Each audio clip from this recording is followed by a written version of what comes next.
tonight's regularly scheduled meeting of the Jenks Aquarium Authority. My name is Corey Box. I'll be your chair for the evening. My apologies for being late. Today is Tuesday, August 16th of 2022. The time is 5:05 p.m. And Mr. Macy, will you please verify our attendance? Murray. Here. Rowe. OJ. Here. Bonds. Here. Montgomery. Here. Taylor. Here. Chair Box. Yes, sir. I'm here. Item number 1 is consideration and appropriate action relating to a request for approval of tonight's consent agenda. Anybody care to make a motion to approve item 1? Move to approve. Second. Thank you. We have a proper motion and a second to approve item 1. Let's vote. Murray. Yes. OJ. Yes. Bonds. Yes. Montgomery. Yes. Taylor. Yes. Chair Box. Yes, sir. Item 2, we will skip. Item 3 is a presentation and discussion regarding agreements between the Jenks Aquarium Authority, the Oklahoma Aquarium Foundation, and the City of Jenks. Our presenter tonight is City Attorney Mrs. Teresa Nolan. We're on page 66. If you'd like to follow along, good evening, ma'am. How are you? Good evening. Trustee Lynn had asked if we could present and discuss the agreements between the pertinent parties involved in the JAA. So I'm just going to walk us through a little bit of the memo that I had sent out. First, I sent this out last spring, and Trustee Bonds also has gone through that and made some contributions to it. He serves as general counsel for the OAF. And then we'll go through the 3 primary agreements related to the JAA. And if you all have any questions about the contracts or the relationship of parties, we can talk about it. So first, just on the memo, and just in case, just so everyone knows, you probably all know this, but the City of Jenks is the beneficiary of the JAA trust. The Jenks Aquarium Authority is a public trust formed under Title 60 of the Oklahoma statutes, with the City of Jenks as a beneficiary. You know, we have 4 city council members and 3 OAF board of directors as our trustees. The JAA is responsible for policy decisions and the governance of the operations of the aquarium. The Oklahoma Aquarium is a foundation. It's a 501c3 not-for-profit corporation with its own board of directors. It is independent from the city and the JAA. And its mission at this time is set forth on its bylaws, which I've attached, but it's primarily that they fundraise for educational programming and new exhibits at the aquarium. I'm going to give the very brief version of the way that the aquarium came about. The OAF originally was the Tulsa Aquarium Foundation to look to put an aquarium in Tulsa. When that fell through, they came to the City of Jenks, and then the OAF and the city worked together to put together the campus for the aquarium, and these agreements were the result of that so that the aquarium could come to the City of Jenks. The aquarium sits on real property that is owned by the OAF and leased to the JAA. The parking lot and the property to the west and to the south along that line belongs to the city and is leased to the JAA.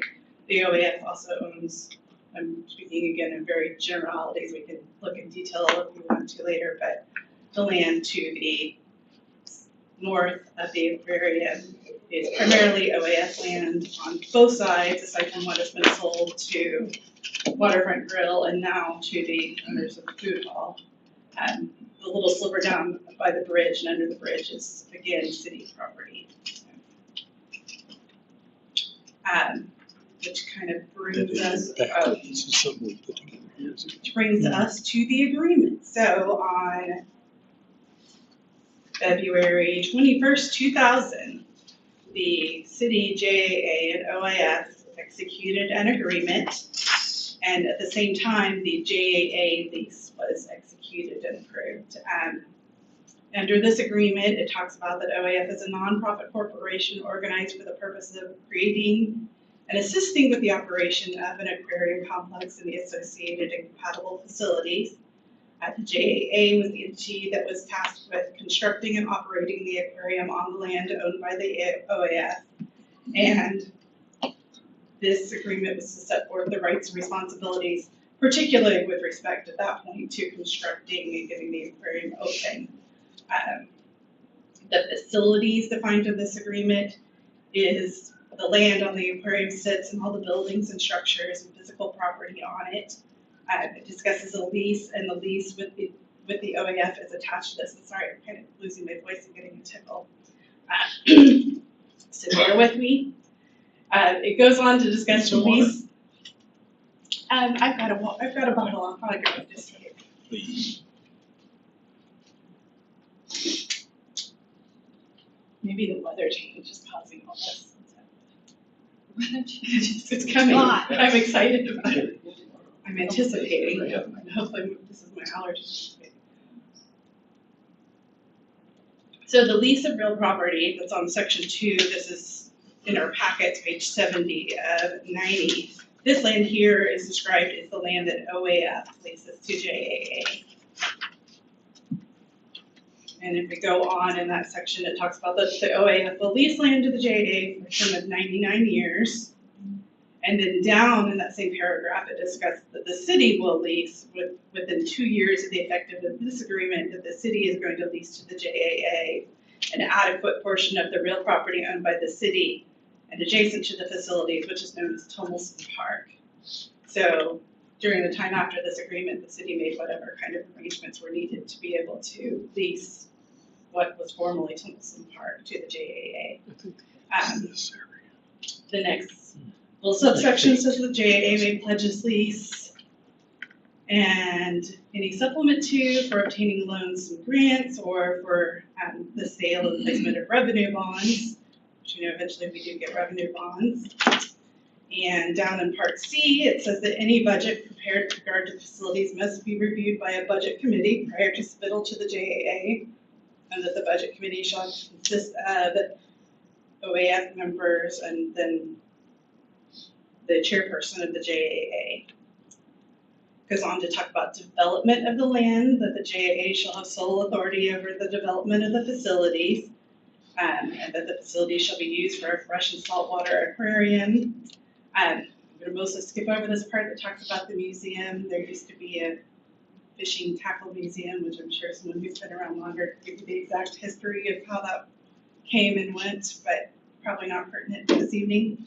As well as construction of adequate office space for the Oklahoma Department of Wildlife, which, as you know, we have a lease to the Department of Wildlife, ODWC, and their office space there.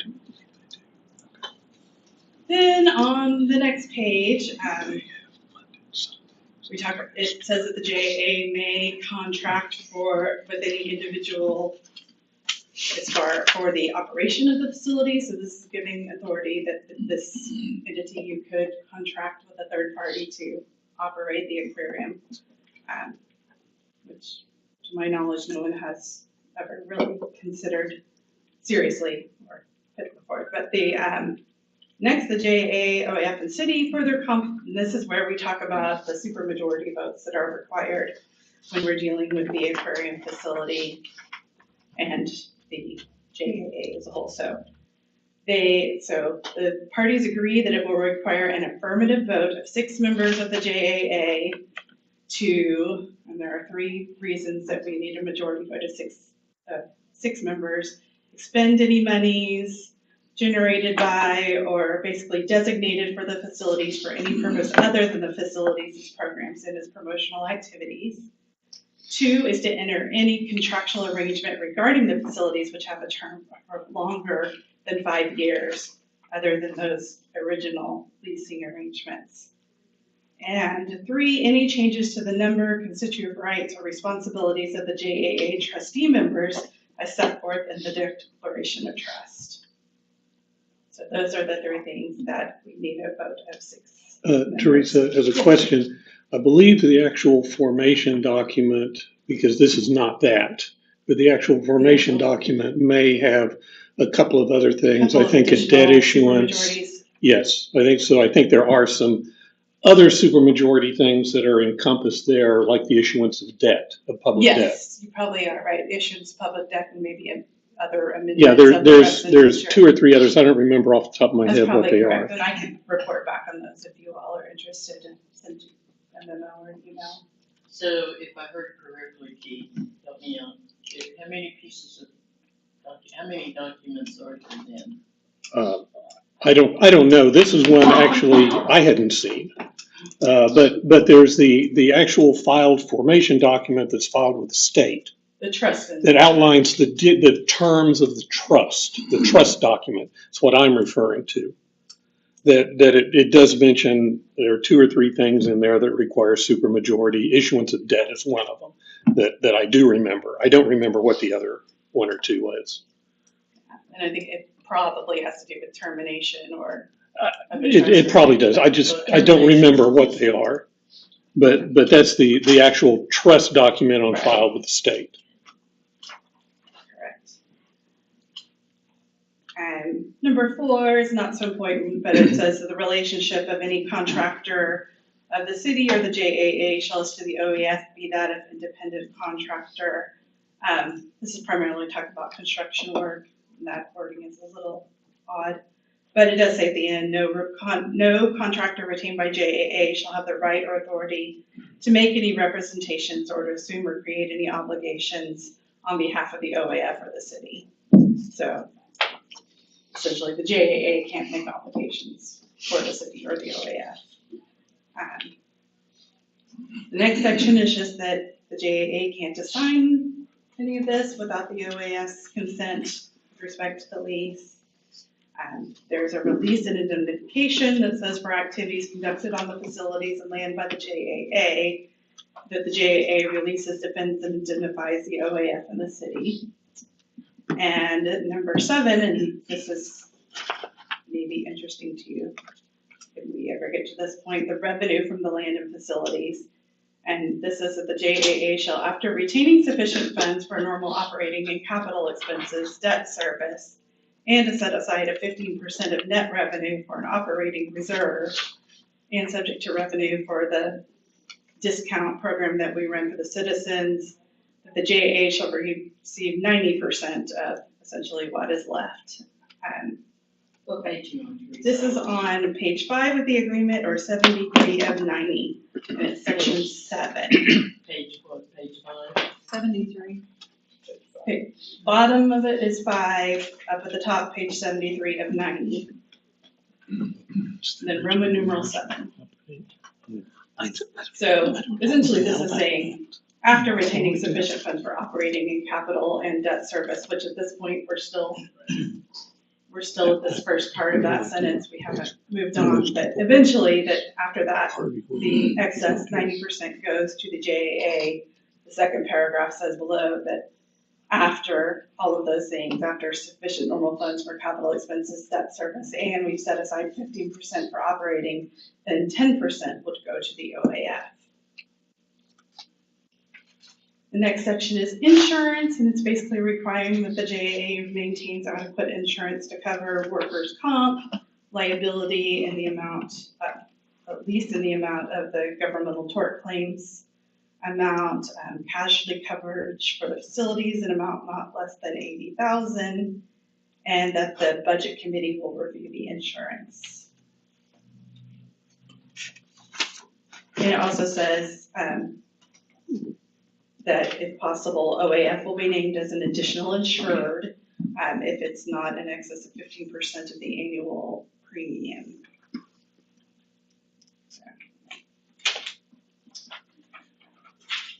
Go on to number 10, which is on page 76 of 90.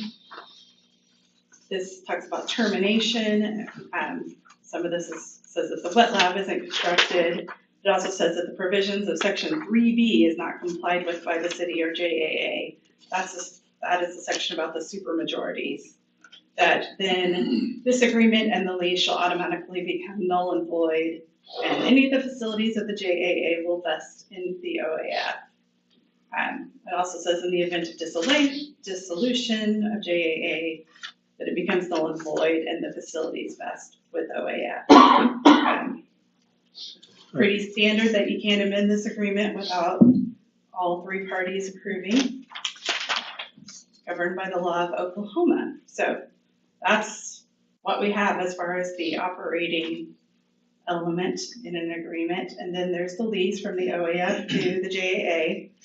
which is page 78 of 90. It has almost no substance, it's the same legal description, and it's for 99 years. And then if we move on to page 83 of 90, this is the city lease to the JAA. You can see it was done less than a year after, so it was done within that two-year time frame. It's also for 99 years. It was done in November 2000. Something that's interesting about this that we're gonna need to look at more closely, when Brandon and I were researching the ownership of the parcels and some various things related to that, Brandon asked INCOG to map the two leases, which generally look exactly like we thought we did when we were allocating, but if you look at the second half of that paragraph of the legal description, talks about less and except that portion thereof designated to the city of Jenks, Oklahoma specific use permit number 43, approved April 7th, 2000. ODOT pointed out that this appears that we describe the property and then we less and accept the specific use permit area, which is all the property that we just leased. So we may need to be doing something to take care of that. So we're looking further into that. Oops. So, good to look at these things closely sometimes. But, that's really the only interesting thing about that lease. So that's kind of the basic agreements that form our foundation is. He pointed out there's also a trust indenture, which isn't necessarily an agreement. I can go over that with you sometime if you like. A lot of it is a little more, much more formal and not so much relating to day-to-day operations. It's just the trust and trustees. So.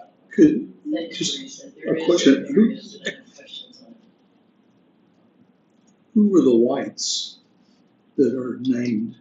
Carl and Beverly White, they're the owners of the donors of the fishing tackle collection. Oh, okay. Thank you.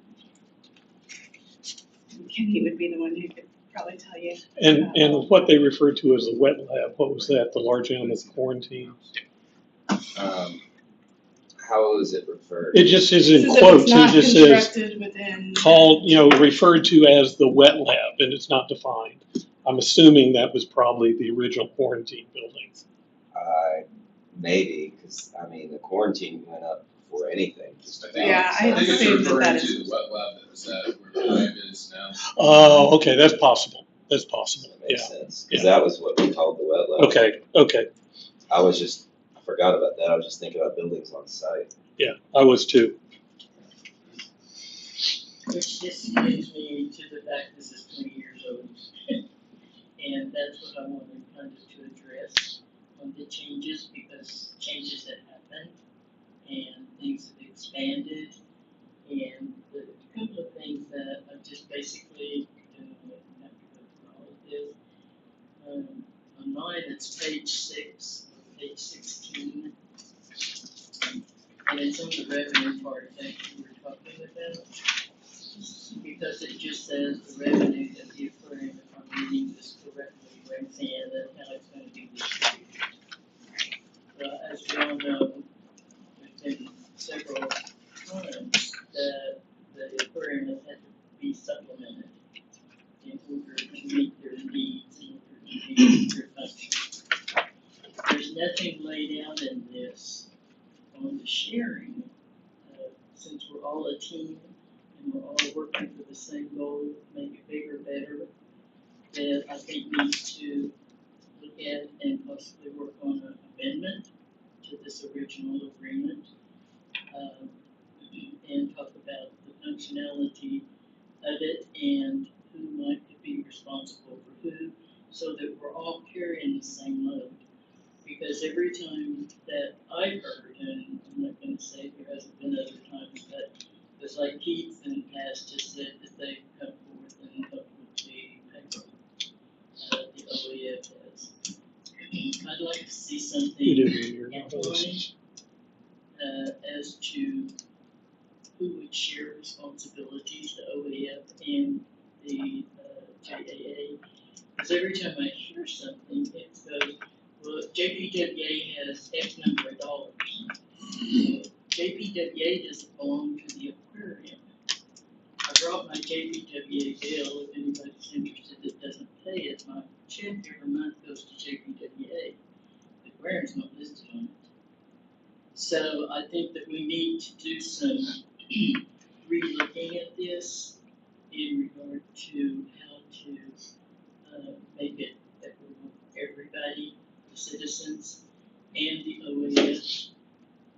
So, the bill that you get, none of that money goes to the aquarium. The only money, the money that is transferred, that may have been transferred in 2016, 17, 18, and 2020 comes from industrial water sales.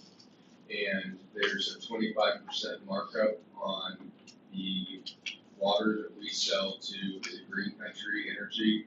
So as part of the agreement for them to build their power plant in Jenks, we said, and this was obviously pre-me, but if you want to come to Jenks, you have to pay a 25% markup on the water that we sell you, a 25% markup on what we buy it from Tulsa, and that money goes into an account that is to be set aside for aquarium debt that can't be paid by the aquarium operating income. So none of the money that comes from citizens paying their water bill goes into that fund. It's the, what we call the industrial water sales account. So where would one person find that and know that it is dedicated to the aquarium? Sounds like we need to get another copy of the contract. Well, do you mean, Where is that? She's wanting documentation. oh yeah, there's an agreement with Green Country Energy and there's a resolution of the JPWA setting aside those funds. Did anybody here know that besides me? I mean, this, you got to go back even farther in the history, Kay. And, you know, I wasn't here, you weren't here. Oh, you were here in Jenks, but you weren't part of the council or a lot of these decisions. And I'm going to relay, I'll pretend I'm Harvey for just a minute. And that was, Jenks believed that the aquarium being here was a good thing, unlike the city of Tulsa. But they also realized that, you know, the OAF had raised a certain amount of money, had the land, but there was more funding required. So they decided to do a debt issuance related to that. And that was in conjunction, the JAA did. And basically, then they were able later to get Vision 2025 to cover basically the debt service until, you know, when was that? A few years ago. It ended in 2016. Yeah. And so, you know, but coming up to that, everybody knew we have a debt issue that's going to need to be resolved. How is that going to be resolved? And the way that it was resolved, you know, to have something in your back pocket because you don't know how it's going to turn out, was when they did the water sale. The hope was that would never need to be accessed. You know, as it turned out, it did need to be accessed for a few years. It hasn't needed to be accessed recently, and hopefully won't need to be accessed going forward. But that was always, and the council agreed multiple times to use that approach. And, you know, it was always, you know, the JAA is a financial entity that lives, survives, issues debt, pays off debt. It is a thing, you know, kind of like, I know it's, you know, it's not a stock, but I mean, it's kind of like a company. It's its own thing. And it just happens to be owned by two different parties, the city and the OAF. So, you know, that's just kind of the longer term history of it.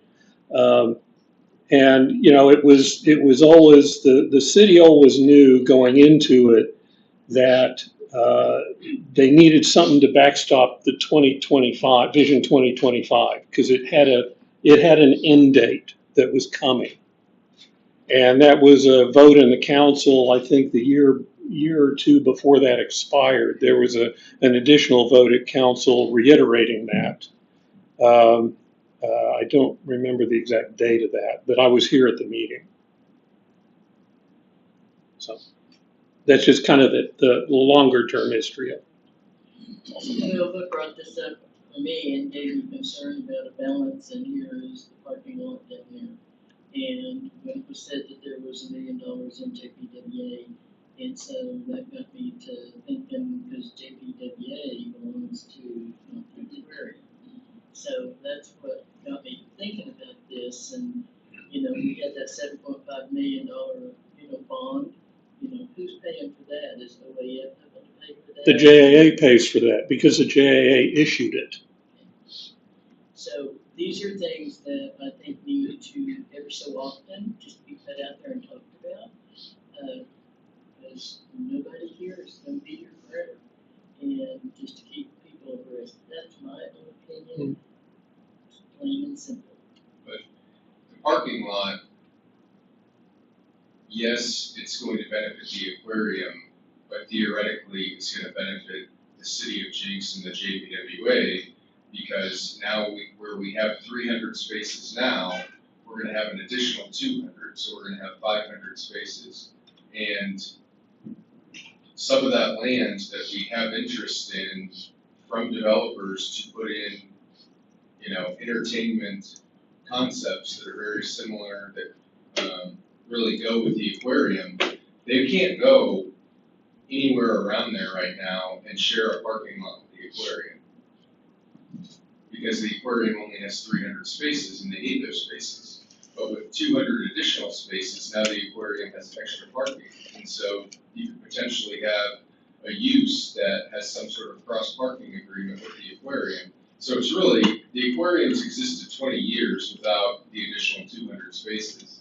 And it could exist another 100 years without the 200 spaces. So the spaces are really, yes, they benefit the aquarium because you're closer to the front door now, you can park closer, but they really benefit those pieces of land west of the parking lot that could have some sort of development that's compatible with the aquarium that would benefit the city of Jenks with sales taxes and more visitors. So that's why it was proposed that the JPWA pay for the parking lot.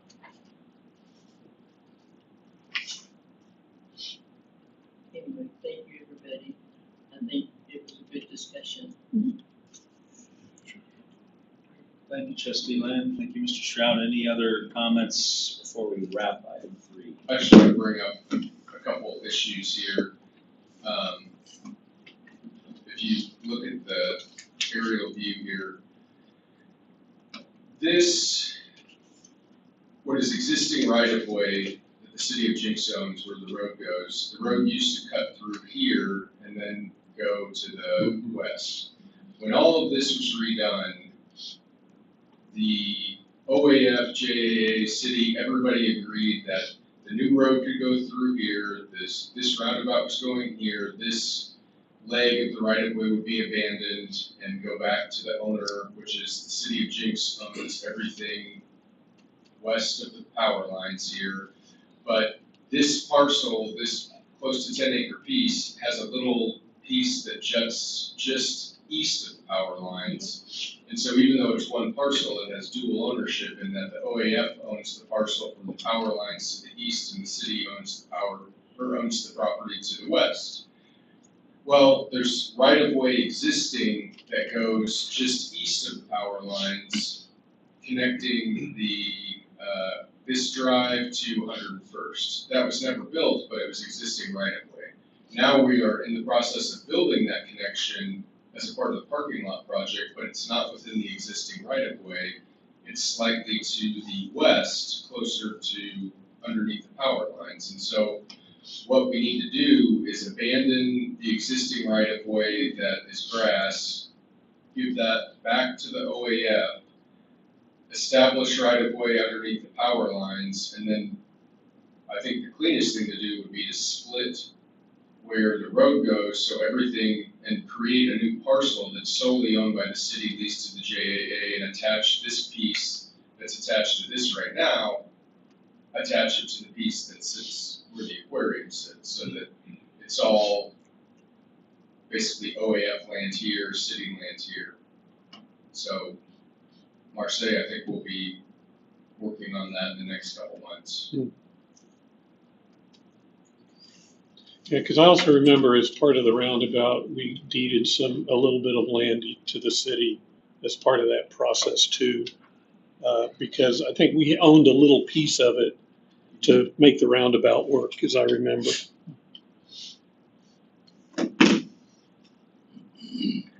Thank you. Last call. Any other comments, questions? Very well. Thank you for item number 3, Mrs. Nolan. We appreciate it. Moving on to our staff report.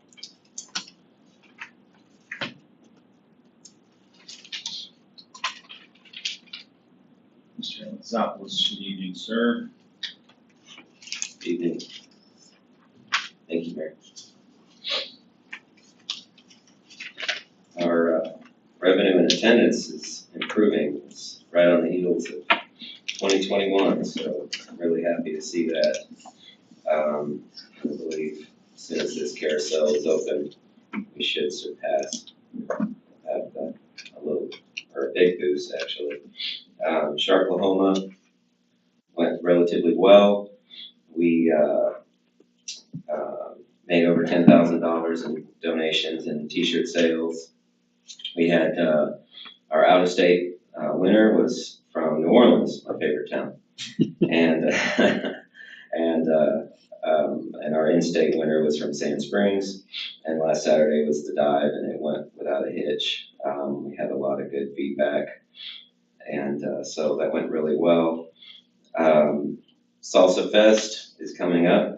It's on the 27th at 3 p.m. We're still collecting vendors. We have 11 vendors so far. We have Deep Fork Foods sponsored the jalapeno eating contest. If anybody's interested in joining that. And then the Food Truck Festival is September 24th. So mark that on your calendars. We will have the bounce house out for both events for the kids, as well as, of course, the playground and cornhole and other activities out in the back lawn. Our shark quarantine is getting really close for Greg to start putting a bid package together. The layout is about 90% done, and the equipment matrix or equipment schedule that we're working on is about 80% done. So once those two are complete, which I believe we should have done by the end of next week, then it will be in Greg Helms' hands to get that package together so it can go out for bid. And the reason we're needing this to be done first is to have a much more accurate bid package as far as for cost. The parking lot is on schedule. I'm going to these weekly meetings, and no major snafus. A few buried power lines that weren't realized. Other than that, taking the lights out of our parking lot, but all that has been fixed. And and if I can get them to keep putting barricades around the holes they did, we'll be in great shape. The carousel is actually ahead of schedule as far as the machine itself. So it's actually going to be ready in the beginning of September. But the infrastructure is ongoing. It's already started. They had a few delays in the beginning with cutting the concrete, but they are on track now, and they are on track to be completed. I think it's 24th of September, I believe. And so we're right after that. It takes about 7 days to build the carousel, which will put us into the beginning of October, which is our target. So right now we are on schedule with that. Also part of the carousel project, we are getting an updated quote to paint the Great Hall, because the beige obviously fits well for an office, but not for the entrance of an aquarium. So we're going to liven it up Otherwise, we'll have a carousel that really looks out of place in the beige room. So we're gonna change the color of the Great Hall, probably make it match a lot closer to the cafe that was recently remodeled. And it'll have a lot more of a bright and airy, fun feel to it, as well as we're planning on, we're getting another, an updated quote for the handicap doors that lead out from the Great Hall to the playground. So right now there is no door opener, so we have a all-inclusive playground, but not all-inclusive doors to get out there. So we plan on correcting that as well as all part of this process. Jellyfish Touch exhibit, it's going very well actually. We're moving really fast. The tank is in place. We waited on construction until all the parts and pieces were in our possession, and that is paying off with a seamless effort without having to stop and pick up something else and then go back and continue. So everything is moving well and smoothly. The wall is completed. Right now they're working on the filtration. So we were slated to open this by spring break, but I suspect we're going to be ahead of that. So we can, as it gets closer, we can discuss when we will have an opening for it. And as far as budget's concerned, we're doing really well with budget as well. And we completed our lump sucker exhibit. Lump suckers, that doesn't probably mean a whole lot to everybody, but they're a pretty amazing fish. They look like a swimming head, and it's in the octopus area, so it matches that theming. It's actually a torpedo room, rusted torpedo room. Crazy looking fish swimming around, so it's pretty neat. And we're throwing around ideas of fundraising for a pollinator garden. So Dr. Money came to me a while back and wanted to do a pollinator garden right there in front of the aquarium or at some point in a visible location of the aquarium. So I was a little skeptical at first on how it would turn out because most of these plants are weeds. And so so we did a small pollinator garden, and it's kind of out of sight. And now I wish it wasn't because it's beautiful. And we have all kinds of butterflies and bees and things like that. And it's also for monarch butterflies. There's milkweed there, which monarch butterflies are taking a beating right now. So based on that little model, really love it, and I know Chris loves it. And so we're thinking of we're looking into a design for around the playground, mainly around the survivor tree, and to have it educational with placards talking about the various plants that are important for our bees and butterflies, and kind of have a wandering path through it. And the survivor tree, believe it or not, it is surviving, even with our brown thumb. It's doing really well and it's growing.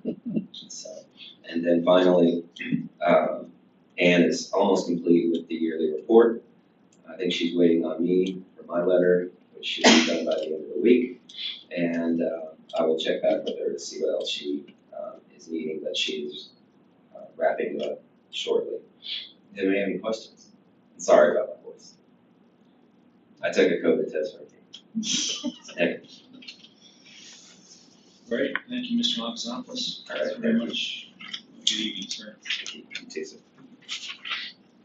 Okay, last call, if not, somebody'd like to make a motion for adjournment? Second. Thank you, we have a motion and a second to adjourn, so please. Murray, Yes. OJ, Yes. Bonds, Yes. Montgomery, Yes. Kalen, Yes. Chair Box. Yes, you're adjourned at 5:45, thank you very much. Yeah, thank you. Oh, you're welcome. I Appreciate it. thought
And welcome to what is a regularly scheduled meeting of the Jenks City Council. Today is Tuesday, August 16th. It is 6:00 p.m. We are about to call to order tonight's meeting. My name is Corey Box. I'll be your chair for the evening. It appears we have a full council, so we will be conducting business on behalf of the City of Jenks this evening. With that being said, Mr. Mason, can you please verify our attendance? Short. Here. Kaylin.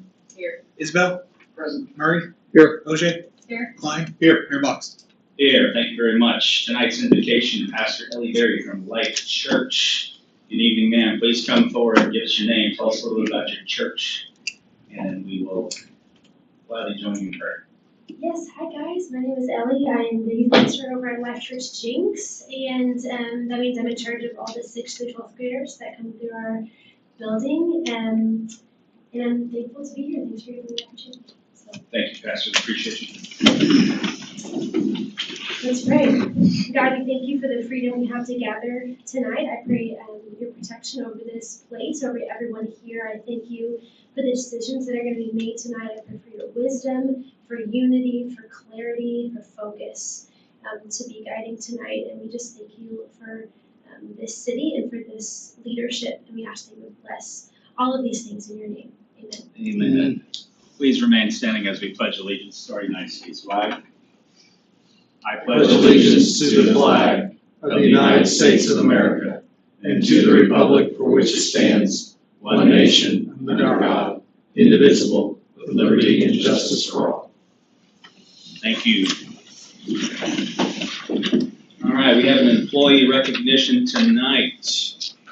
We are joined by Mr. Chris Floyd, who's the city engineer for Jenks, and he's got a man dressed very similar to him. And I'm guessing he's a miniature engineer. We'll just find out. Thank you so much for getting the joke out of the way. Did you make No, I wasn't talking about him being the joke, I'm just the joke about the dress. Mr. Mayor, City Councilors, I'm very happy to present to you Jared Denton. He's our new staff engineer, civil engineer here at the City of Jenks. He talked a little bit about himself, but just a brief, he is a recent graduate from Oklahoma State University. He's in the Marine Corps Reserve. He graduated with a mechanical engineering degree, so we're going to use his help on civil engineering, but there's times where his mechanical degree is going to come in handy when we look at pumps and water models and things like that for the city. So we're really excited to have him on board, so I'll let him kind of introduce himself. Thank you, Mr. Floyd. Good evening, sir. Good evening. So Mr. Floyd said it pretty well.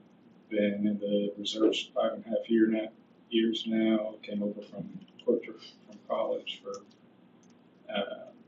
then just coming over, enjoyed the first week, ready to help wherever I can serve the city.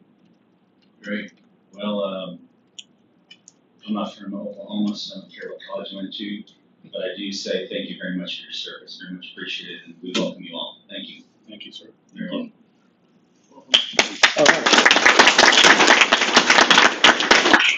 Did you get a bill, folks? Well, I should have, but I was. Okay, you lost your opportunity. We appreciate your school. Maybe one or two others. Thank you. Tonight's animal welfare spotlight is courtesy of Disregard. There's no animals in the spotlight this evening. Very well. We will move on to what we call citizens' comments or public comments. If you are with us this evening and you would like to address this council on any topic that is currently not on tonight's agenda, you are welcome to do that. Just come forward, give us your name, your address, and we will be a captive audience. Public comment, anybody? All right, very well. No public comment. Moving on to item number 1 of general business is our consent agenda. There's consideration and appropriate action relating to a request for approval of tonight's consent agenda, which is item number 1. Is there a motion to approve tonight's agenda as is? I move to approve. Second. Great, thank you. We have a motion and a second to approve item 1, which is our consent agenda. Let's vote, please. Short. Yes. Kaylin. Yes. Isabel. Yes. Murray. Yes. OJ. Yes. Klein. Yes. Mayor Box. Yes, thank you. Item 2 is pulled. We are going to, out of respect for our Fire Chief, we're going to, quick deviation, we're going to move on to item 19 so that the chief can go about his business. So we are on item number 19, which is the award of Fire Station number 2 upgrades construction project to Magnum Construction Incorporated out of Broken Arrow, Oklahoma. The total amount is $148,000. Funding will be coming from fiscal year 22-23 budget, account number 144115392, also known as Fire Suppression Fire Station 2 remodel. Mr. Lloyd, welcome back. We're on page 197 if you'd like to follow along. Mayor and members of council, this agenda item covers the award contract for upgrades to Fire Station number 2. This bid was put together based on about 30 different items around the interior and exterior of Fire Station number 2's building. It was broken up into a base bid and 10 different unit cost items. The base bid items were items that were deemed to be more needed, a little higher priority. So there's 14 items out of the 30 that fall under the base bid. And then the other items were broken up into the different unit cost items. You can see those listed within the memo for this item. The project was advertised on July 26th and the bids were open on August 9th. We had one quote from one general contractor. The bid tabulation from that contractor is also within the memo. Magnum Construction, Inc. was the sole bidder on this, and for the base bid, they bid an amount of $148,000. The budget for this project is $150,000. We were hoping that the base bid would come in low enough that we could take some of the unit cost items that weren't quite as high a priority and put those with the base bid, but in this case, we only came in about $2,000 less than the budget. So staff is requesting approval of the award of the Fire Station number 2 upgrade construction project to Magnum Construction in the amount of $148,000, which is just the amount for the base bid. Are there any questions? Thank you, Mr. Floyd. Any questions from council on my right? Questions from council on my left? Councilor Murray. Just, I guess, questions on a couple of the things. The epoxy floor in the main bay, and I don't know if this is something the chief or you could answer that. I know in being there on several occasions, I think sometimes water from the trucks, water from a leaky hose is on there. I know a lot of times epoxy can be slippery for nothing else. Will there be some sort of ingredient to protect those in the Bay Area?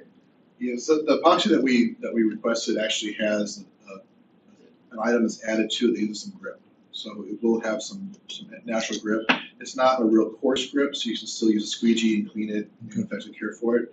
But in this case, the epoxy floor did not make the base closure amount. It's substantially more than we expected that to be. So what we're going to look for that is potentially to bid that in with the new Station 1 build and possibly get both stations done at the same time with that. Because that item alone was $79,000 just for the epoxy floors. So that did not make the base bid. Okay, so it will not be included on this. Okay, I misunderstood that then. The other thing is, I guess in reading somewhere in there about redoing the ceiling in the main bays with all of that chipping, was that because it wasn't primed, or will it be all sandblasted down and then reprimed and painted, or how's that going to work? Yes, and that did make the base bid. That was one of the main items we identified. So that would be completely cleaned out and then redone with the correct paint. Talking to Greg Helms, he didn't know exactly what the issue was with that, if there's a paint change partially through the construction, because it should have been the same paint that was used throughout the interior of the building as well. And obviously interior ceilings are not having any issues, so just over time that has fallen down. So that's the paint that he bid with that is specifically for ceilings, and it should be adequate to hold up to that. Awesome, okay. Notice a lot of the lights are going to be replaced because I've seen them sitting pulled up out of the ground and they've been non-functional for a while, so it'll be good to get it relit to show off the place. So, great, thank you. I have a question. You just said that the epoxy floor wasn't included, but yet it's on your unit cost one of $69,720. It says epoxy floor coating in vehicle bay, tool room, SCBA room. Yes, that was a unit cost that was not awarded. The only thing we're awarding now is just the base bid, the 148.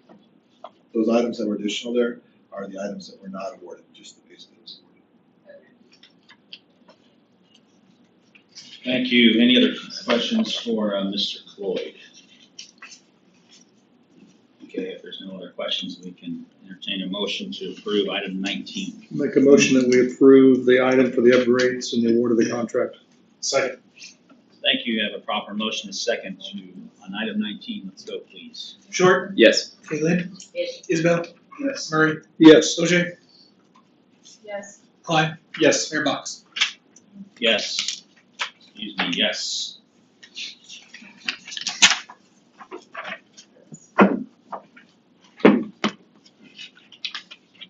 Okay, moving back to item number 3, amended and restated sales tax economic development agreement.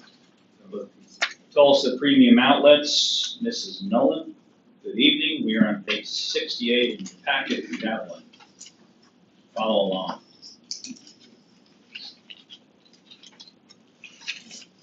Good evening. Mayor, if it's all right, I thought maybe we would present on this item and the next one, the TIP Economic Development Agreement. Yes, let's just, Talk about them both at once. yeah, absolutely. All right, so what you have before you is essentially renewed and amended agreements with Simon, Tulsa Premium Outlets.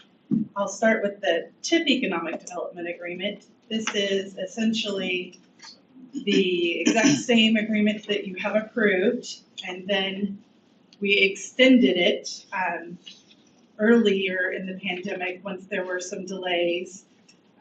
The trigger that extinguishes, terminates this agreement is the failure to file a request for reimbursement. And when Simon paused during the pandemic, they did not submit that initial request for reimbursement. So we came back to you and gave them an additional 6 months, and they continued to be on pause and did not get it filed then. So we are here today with a new TIP agreement for giving them 6 months to file this request for reimbursement. This is under TIP number 2 in the city, and they're eligible for reimbursements of up to $30 million under this. There's one additional change. I'm going to tell you about the other agreement and come back to that if that works, to talk about the potential in the future changing both of these. You also have the amended sales tax economic development agreement. Whenever these two agreements were originally passed back in 2019, Simon had come to us because from the initial time they did the initial agreements with the city, a lot of time had lapsed under the TIF. Simon was concerned that they would not be able to recoup the investment they needed to be able to make this deal happen just under the TIF, which the time was tick-tocking away at that point. It was at about 12 years, and they needed something. So the city, they would have loved to have seen a new TIF at that time, but there was a very short time frame. We were working in like 6 weeks. It's almost impossible to do a new TIF within that time, if not impossible. So the city proposed doing a sales tax rebate agreement. Under the original version, sorry, I'm still having this problem. The city would reimburse up to 1.5% of the sales of penny and a half from the sales tax to Simon for sales at the facility and the 4 out parcels, up to a total at that time of $17 million. There's an error in my memo. Sorry about that.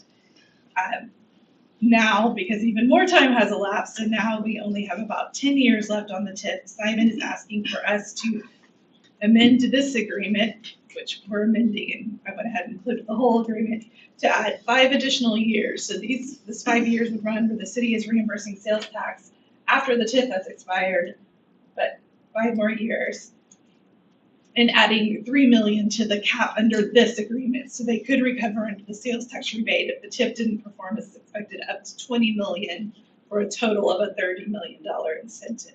Yeah, so we started at 25 million back in 2016. 2019, we moved it to 30 million and shifted the mechanism of the reimbursement from all TIP funds to 15 million or 17 million from sales tax, but running concurrently with the TIP, which expires in 2031. So we have the TIP agreement. Nothing is changing with the actual TIP or TIP agreement, but the 5 additional years is related to the sales tax reimbursement. And so instead of originally no sales tax or half a penny going into the tip. Now we have half a penny still going into the tip and 1.5% through 2036 and a cap of 20 million on the sales tax reimbursement. And do you want me to get into?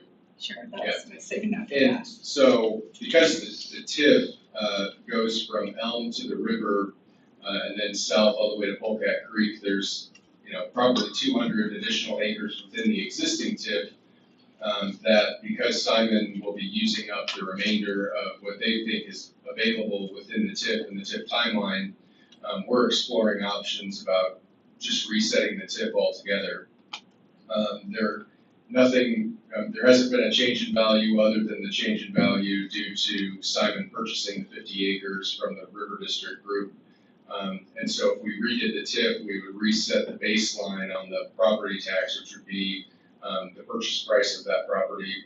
And so the taxing entities, which are not receiving those funds right now, would begin receiving those funds, but then any improvement after that would go to developers for public improvements. So we had a meeting with the school district on Friday.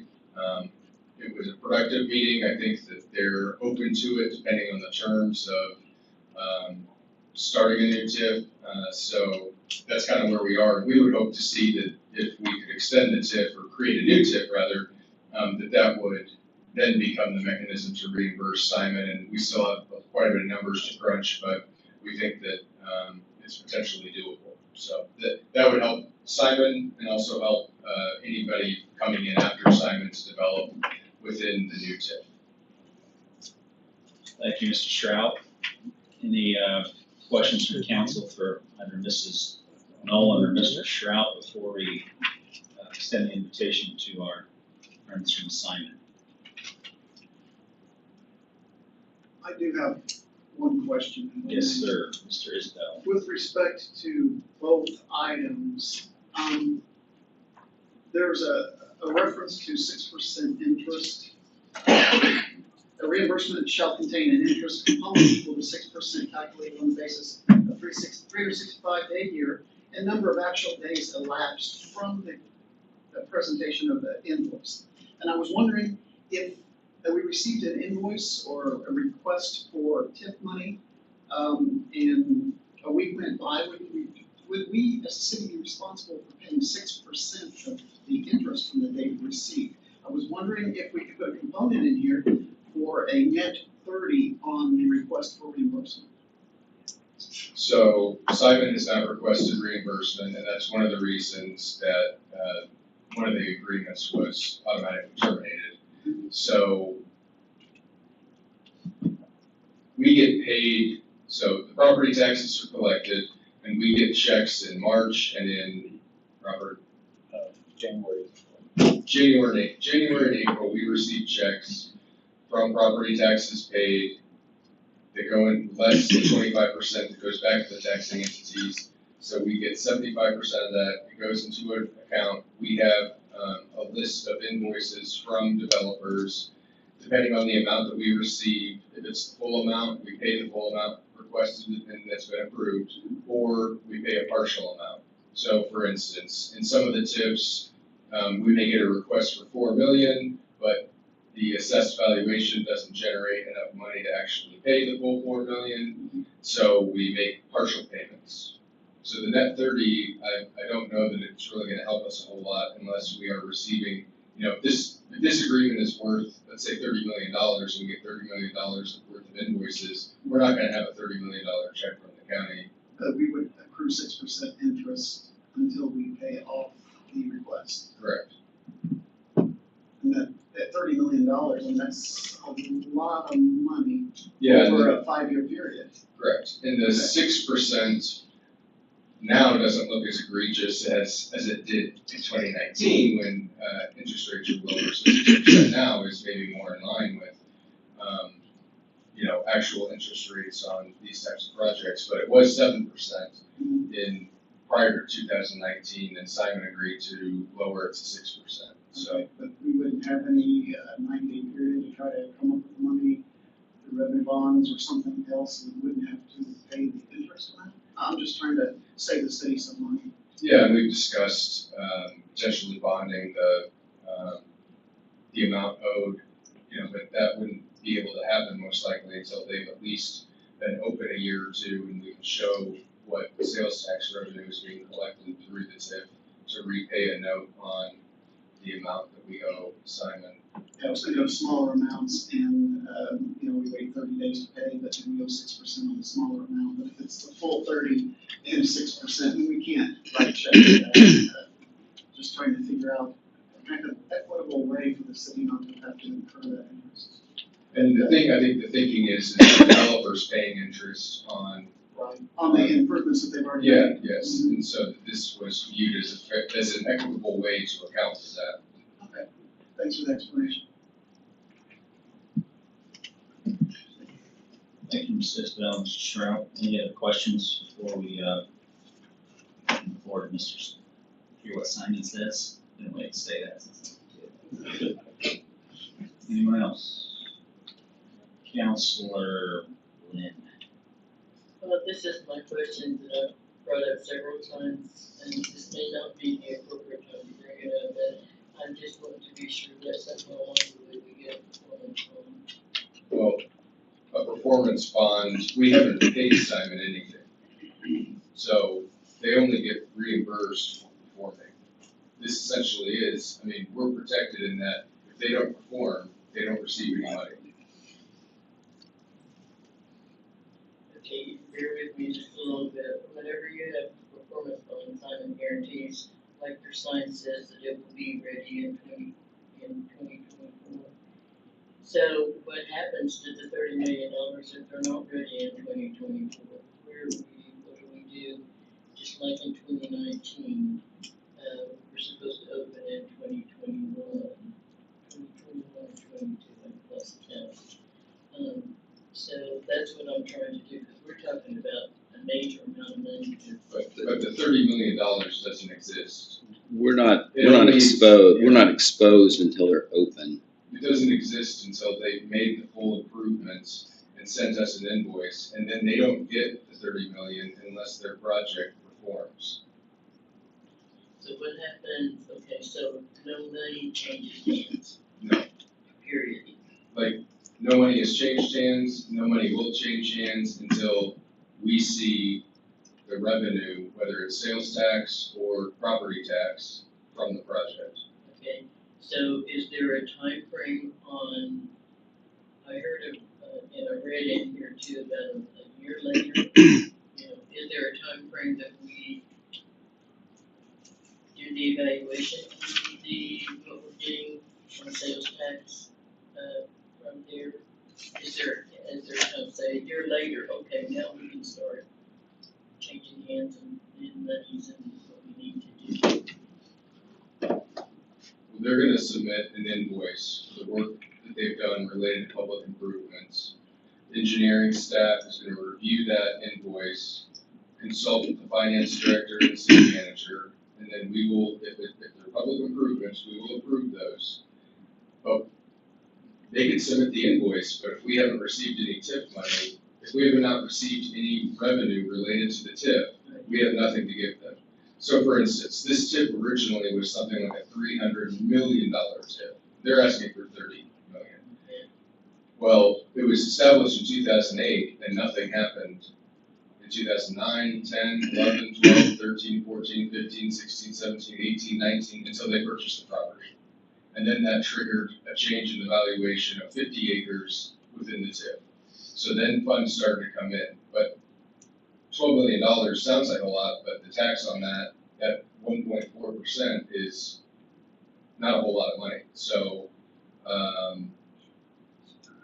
and they haven't submitted an invoice. So even if they were to walk away today, we approve this, and then they don't perform, they don't build the structure, there's no money to give them.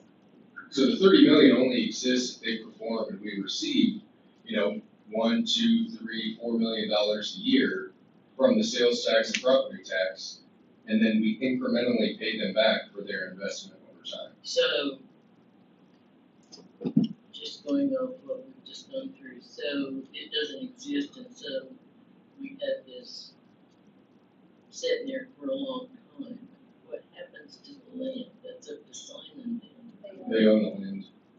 It's similar to TIF 3. It's a $12 million TIF. I think it might have been 15 years.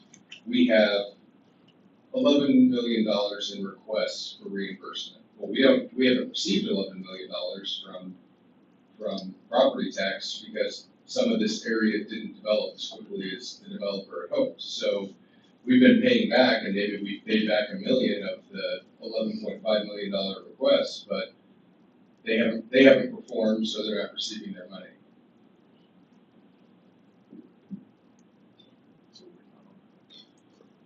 So there's, I view a payback as it's a built-in protection for the taxpayers. Mr. Short, did you still Well, I have a just wanted desire to- to take a stab at that? Well, I think we all understand there's no exposure until the building's up and running. I think, Kay, what you were asking about is the actual construction of the performance bond, the construction piece of it. That is correct. Okay, I believe that's a different issue than the risk associated with the TIF, because there is no risk on the TIF to the city until the building's complete, until there's actual revenue coming in, and then we're exposed to fund under the That's why I TIFs. asked if this was the appropriate time to bring that up.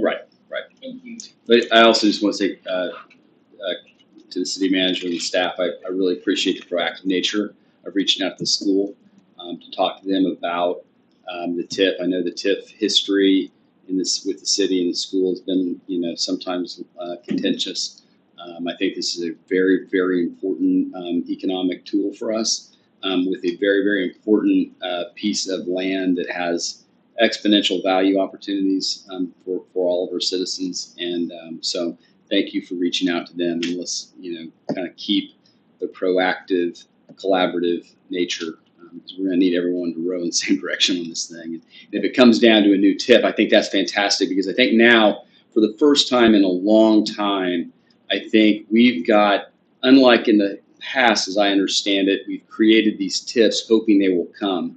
Simon's here, and we know they're coming, and we know there's development opportunities ready to go, around the Simon property. So if we can, leverage those known opportunities, or at least, we have a good sense, maybe not known, we have a good sense that there are great development opportunities in that river district, that I would be completely in favor of reanalyzing a new TIF to help those developers do some really cool things surrounding the Simon property. I think it would be fantastic, and look forward to hearing more. Thanks. Thank you, Mr. Short, and thank you, Mrs. Lynn. Any other questions or comments before we invite our friends from Simon to address us, should they choose to do so? Very well. If anyone from Simon would like to come and address the council, please come forward. And good evening. Welcome back to Jenks America. Yeah, good evening. Did you bring a shovel? Yeah, we are hard at work over there. Right. It is unprecedented for us to go through a start and stop. It's been a very challenging climate these last couple of years, both for us as developers and for our merchants and brands who make the project what it is. We're excited to be back at it now, having announced restart of work, and I wanted to thank you for your consideration of this agreement. It is key critical for us to have this in place. So I want to thank you for your consideration on that, and we're very excited to get back swinging hammers and deliver the brands to the community in 2024. Great. What's your name again, sir? Steve Shea. Are you guys willing to give us some spray cans so we can change the sign whenever we want? With your guidance? I know, but it's gonna change again. The number's gotta get smaller. I don't know about you, but We can pencil in a month. 2020 didn't happen. I cleared that from my memory. 2021 was pretty rough too. So I feel like I slipped right from 2019 to 2022. So I'm happy that we lost just 2 years during this unprecedented time. Can you tell us, outside of the obvious culpability of the COVID, now that most of that's behind us, what other challenges do you guys face? And I'm asking you this because a lot of people are asking me. People do watch this meeting, it's live, it's recorded. So what do you guys foresee as the challenge that you have ahead of you to go ahead and make this new date, which for now is sometime in the year of 2024. Yeah, sure. Ours has always been a tricky business, right? We're in the construction business, and we're in the leasing business, and we're in the, we'll build it, we'll provide it, and it's really an opportunity for the brands to shine, and no one comes to see the property, they come to see and shop the brands.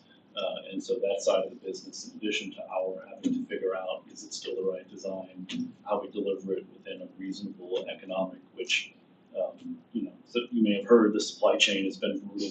All of that has added to the costs quite dramatically.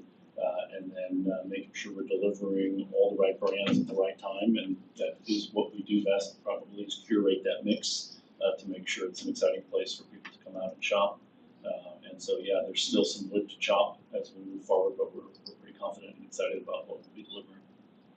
Are you comfortable in giving us an approximate time when we might see a significant amount of activity over there? Yeah, we are working through that with our contractors right now. By and large, we've been able to bring them all back to the project. There's a few that did not survive, and so we're going through that rebid and reschedule process now. And so we've got a few more hurdles to clear, but it's our expectation to have them all under contract by year end and to be back swinging hammers at the first of the year. Okay. Thank you. Any questions for Mr. Shea from the council on my right? Mr. Isbell. I just want to ask an obvious question. Do you see much change from the original vision to the future? What's going to wind up being? Is it going to be very similar to what you envisioned 3 years ago? Yeah, it will be. I'm glad you're asking me the question now and not in like spring of 2020 when we're all, questioning our place on Earth and our spot in it. By and large, things look a lot like, what's the line? Things are going to be a lot more like they used to be than they ever were before. For the most part, it's the same business. The strong bands have gotten stronger. A few of them that were on bubble brands basically have worked out, and that's fine. You almost are happy that's happened, and now it's made room for some new growth in that business. But the finished product will be, by and large, what was originally envisioned. Some exciting new brands to add that are stepping into Phil's shoes that were vacated through the dark days of 2020. Thank you. Would you suggest, or would you agree that this will be the premier shopping destination in the entire state? Knowing what you know. We're a little biased because we've got other shopping destinations. Moving your bias, you know all the properties we're talking about. It is the right product for the market. It's the kind of thing that the brands get excited about, and they're the ones with their finger on the pulse of the consumer. So yes, this will be fantastic premier shopping destination. Great. I have a question. Mrs. When you were here and first started at community, and my numbers, I'm not going to call them correctly, okay. You had 80% already signed retail. How are we looking there now? We are confident with our ability to lease this project. A number of our most treasured brands have hung with us. And so we've been able to keep many of those commitments. There's always the kabuki dance on rents and space and location. And I'm unable to quote the exact percentage now under lease. But while it's been a bumpy road these last couple of years, we're pleased with the response from the brands, and we'll be excited to be announcing names in the near future.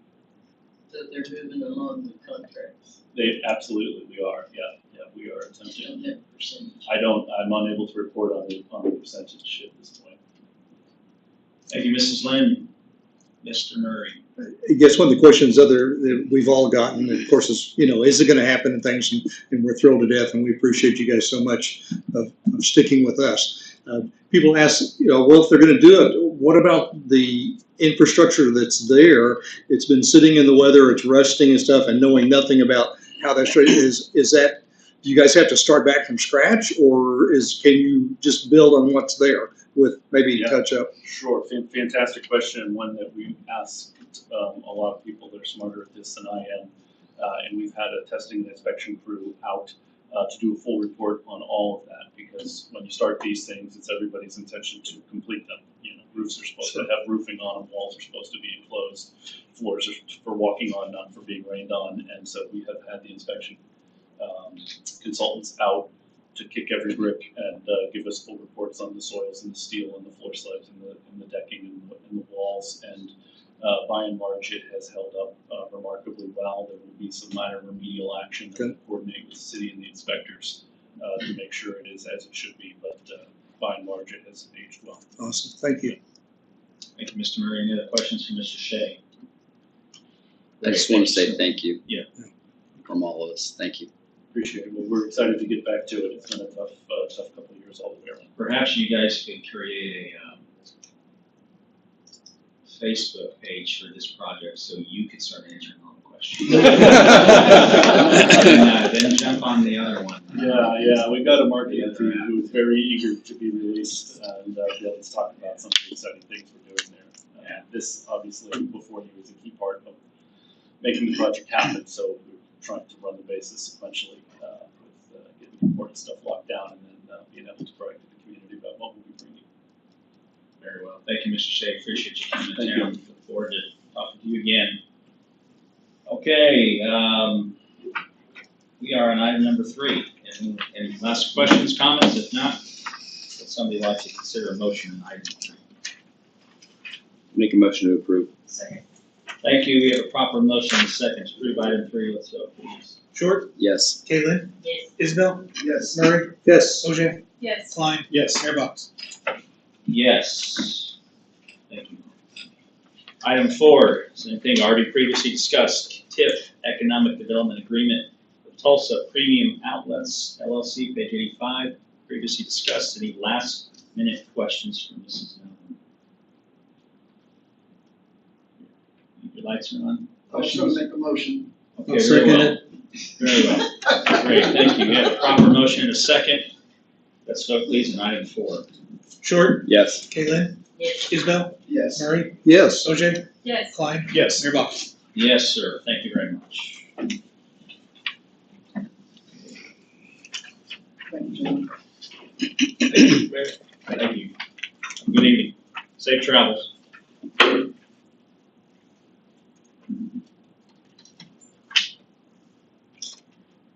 Very well, item number 5 is JZ Jinx zoning 22, planned unit development 135, a request by Alan Betchen for a planned unit development PUD 135, along with a change to the underlying zoning to RTH, CS, and RS3. The general location is 121st Street and Elm, and for the first time tonight, we welcome Mrs. Marcia Hilton. We are on page 103. Good evening.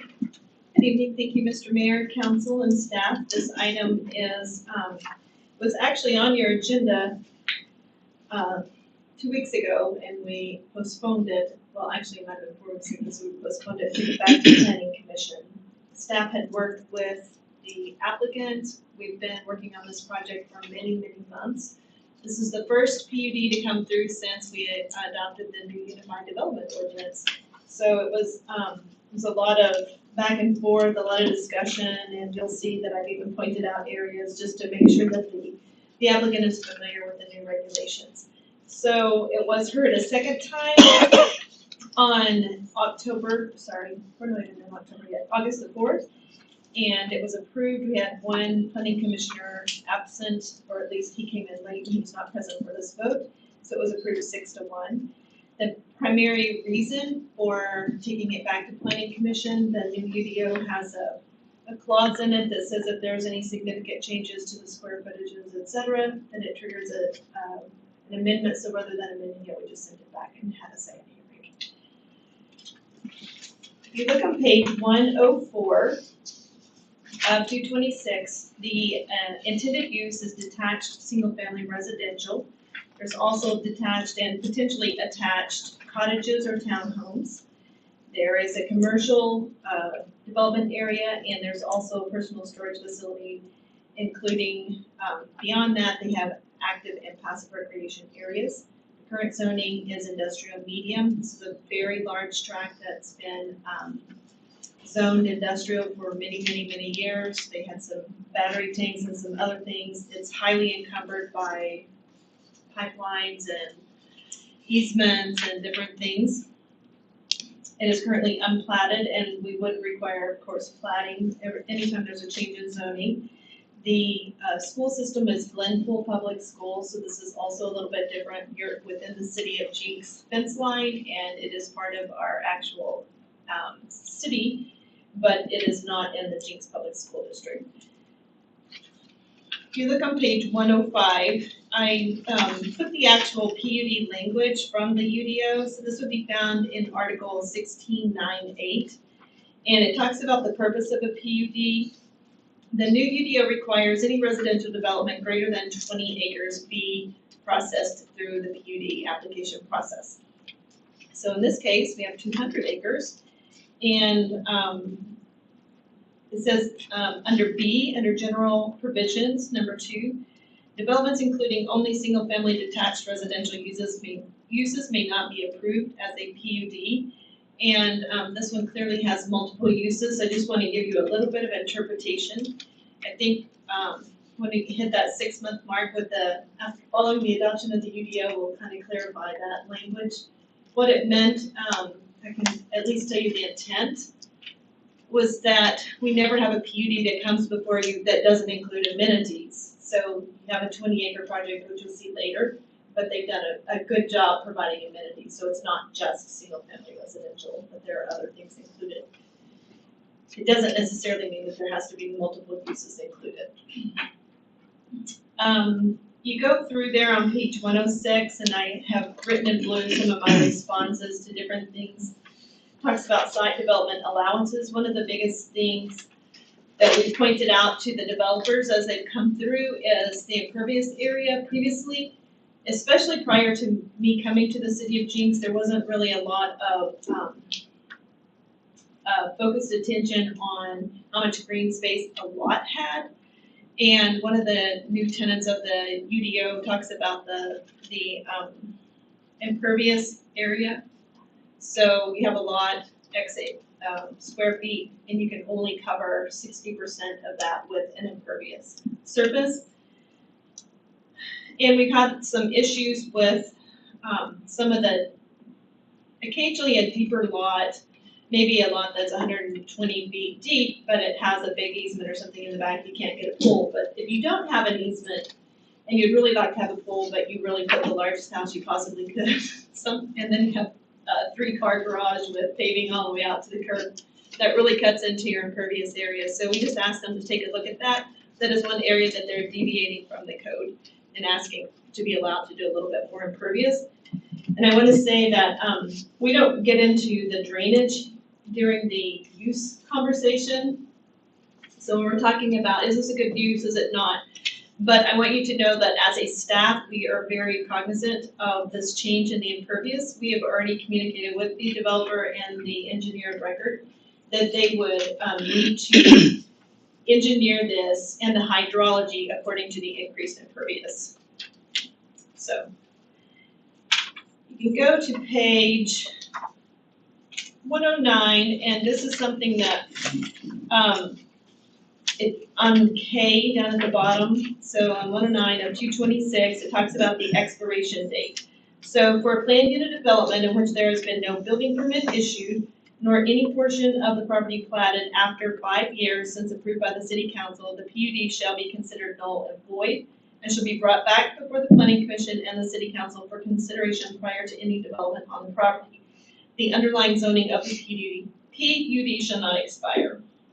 So just putting that out, that's a pretty significant change than what you might have seen in the past. Let's see. I think that's pretty much it.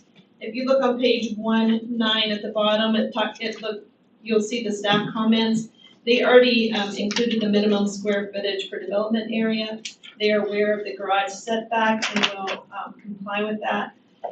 The items in number 2 are sidewalks required internally and along the streets, Elm and 121st. They are aware of this. They are to continue to work with staff to revise the site plan and add additional accesses to the west So that's one thing, since planning commission, they did add additional access. Still looking for a connection on the west. Dedication of additional right-of-way should be done in immediate coordination with the city engineer. And this is a real big one because this impacts the Elm Street widening project. And they've been very willing to dedicate that. And depending on the timing of their plat, they may do it by separate instrument, but that'll be all done through the city engineer. Confirm nodes and links, that's a new thing in the UDO. And then a couple more comments. With all that being said, staff and planning commission recommend the requested PUD be approved with conditions. If you look on page 111, got the comprehensive plan land use map. I would recommend looking at page 114. So these are the different development standards for the development areas. Starting with development area A, that's the commercial area. They started out with 8.5 acres. This is what we're talking about. They made some changes. They were able to meet with the developer, had a consultant come in. They talked about the different development areas and rearranged them a little bit from the first planning commission to the second planning commission. So they went from 8.5 acres to 5.79. That's a commercial shopping district. Take a breath. Development area B. Is development area A, The hard corner. which one, 121st and Elm or 121st and Elmwood? Which P, which There P we square? go. It's Elm. Okay. Thank you. You can leave it on that. The development area B are the cottages or townhomes, so there may be some combination of attached, detached. And originally they had 18.3 acres, and now they have 16.75. The development area C is the personal storage. Originally, they had 4.8, clearly realized, and with the help of their consultant, that people have twice as much junk, and it is now 9.75 acres. The development area D are 50-foot lots. They originally had 43.3 acres. They've increased that to 65.72. The development area E, which were 60-foot lots, and that's originally 35.1, they've gone to 43.3. And development area F, which are 70-foot lots, they had 70.9 acres, and it is now 47.3.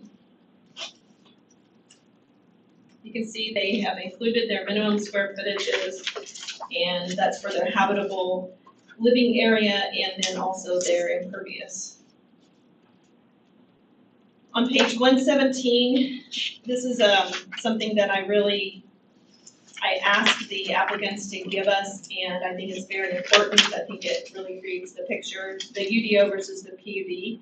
So they've done a great job of showing what the UDO says and how they intended to comply, or in some cases not comply. And they're within reason on most of them, on all of them, actually. If you go to page 123, it just kind of shows the general layout of the lots. And I will say also in the original lot layout, they had not fully drawn in the right-of-way dedication, so that also adjusted a little bit of their plan. On page 124 is the one you're seeing in front of you. Page 125 is showing where the cottage area will be. And that is it. If you look on page 130, shows you the Glenville School District. And then Mr. Budgeon provided for you a kind of a response to the PUD language on page 131, and I will not go into all of that. But you're welcome to ask questions if you have.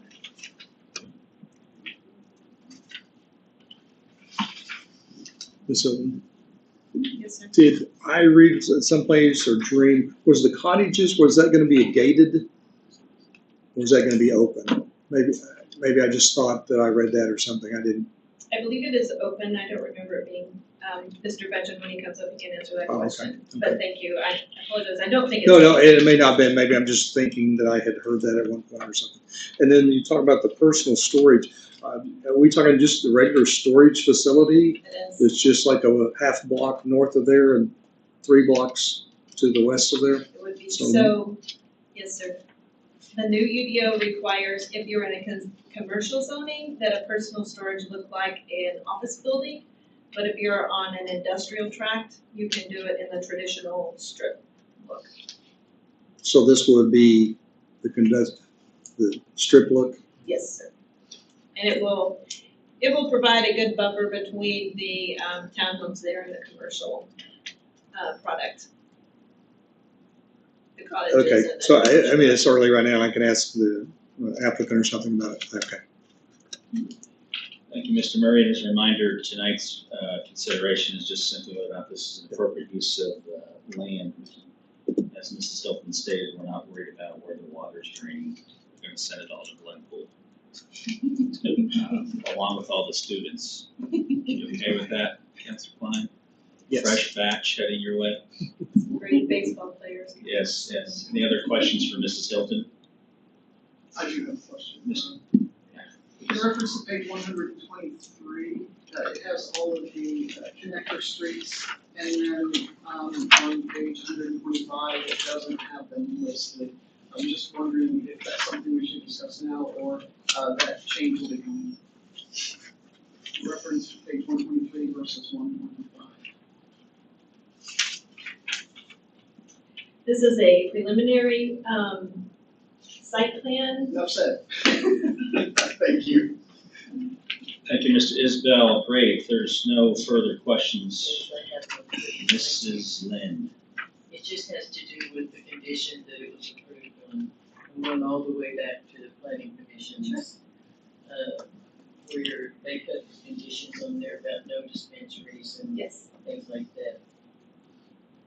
Does this come later, or do we need to, I know, I hear this is just a side plan, I just didn't want that to get lost. No, that is part of the, if you recommend approval, it's with planning commission conditions, and I apologize if I did not make that clear. So that does include, and they've already agreed to strike dispensaries in the commercial area. So there won't be any commercial area. There is a commercial area, it just wouldn't allow for dispensaries. Sorry. That's okay. I think there were two conditions, no dispensaries and a deed restriction being placed on the lots that have environmental issues. Those are conditions about what has to be. Just curious, since you mentioned it. How many of these, is a significant percentage of these lots that have environmental issues? No. No? Really? Okay. Okay, great. You don't have to keep going. Any other questions for Mrs. Hilton? And this may be early or something, but and you may have skipped over, are there conditions in there about what percentage of the exterior needs to be stone, brick, plank, whatever? Is it too early now for that? No, you can have that conversation, and I believe it is in there, let me see if I can find it. I'll probably let Mr. Benton answer it for you. I actually thought I had it highlighted, but I don't see it. Architectural requirements, master screening, please. Mr. Benton will have to answer it for you. Well, you've got high quality building materials on 107. But it says not limited to masonry or wood.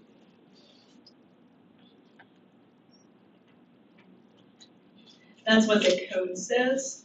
So, if it's going to be more specific than that, it would have to be, from Mr. Benton.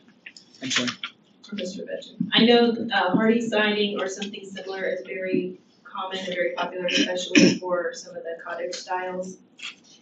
That would be considered a masonry product by our council.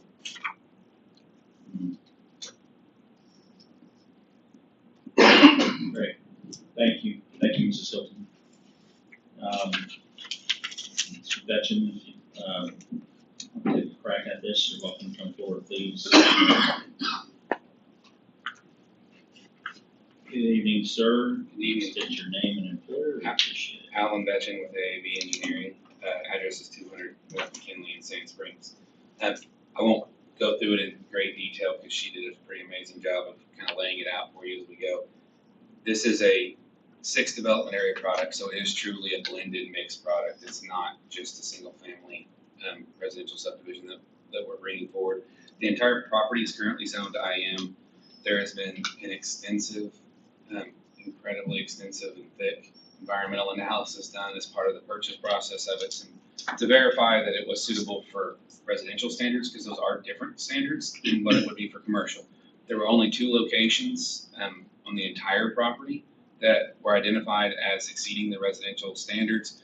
Those locations were then further defined to give an actual radius around them, and both of them are left as open space within the development. One of them is within the RTH area, and then the other one is that kind of awkwardly large lot right at the bow, kind of southeast of the pond, that has a circle on it in the aerial. That I would presume that circle on it from the aerial is some of the reason why it was originally contaminated and still bears an onus on it. We went through, and I really have to apologize and then thank the council for sending us back to planning commission to let us refine and work through to get to the final details of where this is at. One of the things that happens as we go through and we start to refine those development areas, the UDO is really specific about requiring a substantial deviation from the plan that was presented to come back before planning commission and council. We discussed that really even the additional right-of-way beyond what's required by the code wasn't accounted for because we didn't know it when we prepared the original PUD. So instead of just being the normal arterial right-of-way, we're donating an additional as what was required for the Elm Winding project. All of those necessitated changes to the layout, and then as you start grinding through that, they, by sheer coincidence, had a consultant come in town, and then naturally this is the one that they grind through, and so they start talking about unit mix and what all those look like. And so this is bringing truly what we think is very nearly a flat, ready development plan. So something that what we expect to bring back to you is you're going to see it very, very much conforming to what you have in front of you today. There is the existing pond will be preserved. It'll be improved with walking amenities, trails. That's also going to be able to create a pretty big community gathering space. So that's where the pool will be. And on something of that size and at that place, I think it'll be kind of a focal definition piece for what the overall development is. We repositioned the uses around that to make them most accessible to the users that are most likely to use that amenity as compared to their backyards from a pool access standpoint. The townhome and cottage product is intended to be a true more rental type product that'll be on a single lot from a development standpoint. So, but not what you would consider structured apartments. So it's really more of a single story or 2-story attached product. It will likely be gated is what I would assume. Though that final configuration for that is not known. I think that addresses all of the things that I wanted to point out, at least initially, but I'm happy to answer any questions or concerns that you have. Yes, is this, there's one builder doing all of this, right? This is, the intent is that it be a builder developer project, so it is all under one builder is the intent. Okay, thank you. Mr. Short? You had mentioned 6 separate development areas. Are those phases, or is this going to be one massive earth That's a move? great question. It will end up, the developer is very anxious to have all of those products on the ground at now. If we could give them the lots tomorrow, they'd be giddy, which we can't. The idea with that size is that we should be able to take them down in probably 2 phases of each of the development area products for the residential. The layout was specifically laid out trying to contemplate that and how you would get that physically done on the ground in kind of an orderly fashion. So 6 total phases, but 3 of them being developed at once. So it'd be 1 in each one of the development areas. They are looking at self-developing the top townhome and cottage product and potentially self-developing the storage product as well. The commercial product is really reserved for true kind of more traditional pad site oriented, so those will be sold most likely. Thank you.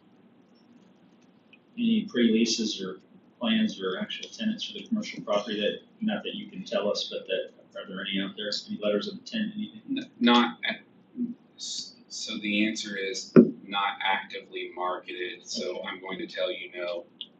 But there's been a lot of interest and it's just one of those things of, you don't start promising to put something on the ground until you're ready to put it on the ground. And that commercial property obviously will be facing, is it all facing east? All facing east. Okay.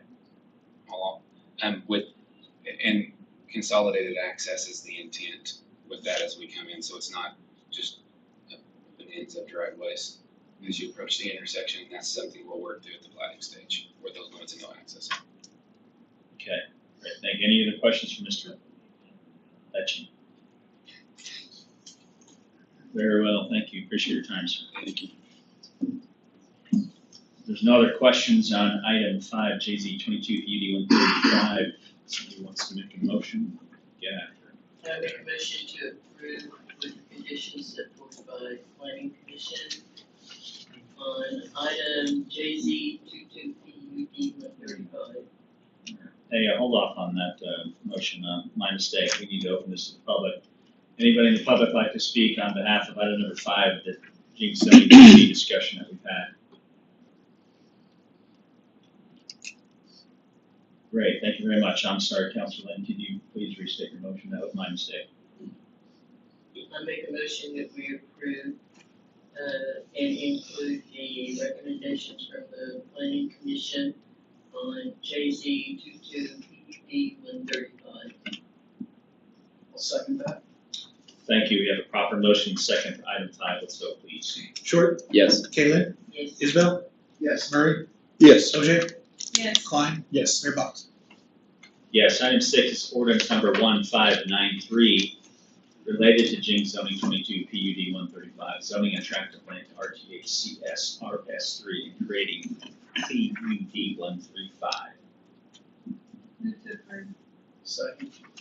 Thank you. We have proper motion, second for item 6. Let's vote, please. Short, Yes. Kaylin, Yes. Isabel, Yes. Murray, Yes. OJ, Yes. Klein, yes, Mayor Box. Yes, thank you. Item 7 is the emergency clause ordinance number 1593. So moved. Second. Thank you. Proper motion, second for item 7. Vote, please. Short, Yes. Kaylin, Yes. Isabel, Yes. Murray, Yes. OJ, Yes. Klein, yes, Mayor Box. Yes, item number 8 is Jenks zoning 22 SUP 119, request by, sir, if you're here, forgive me, SINCOM for a specific use permit to allow for a church. The general location being 12877 South Harvard Avenue. Mrs. Hilton, we are on page 139.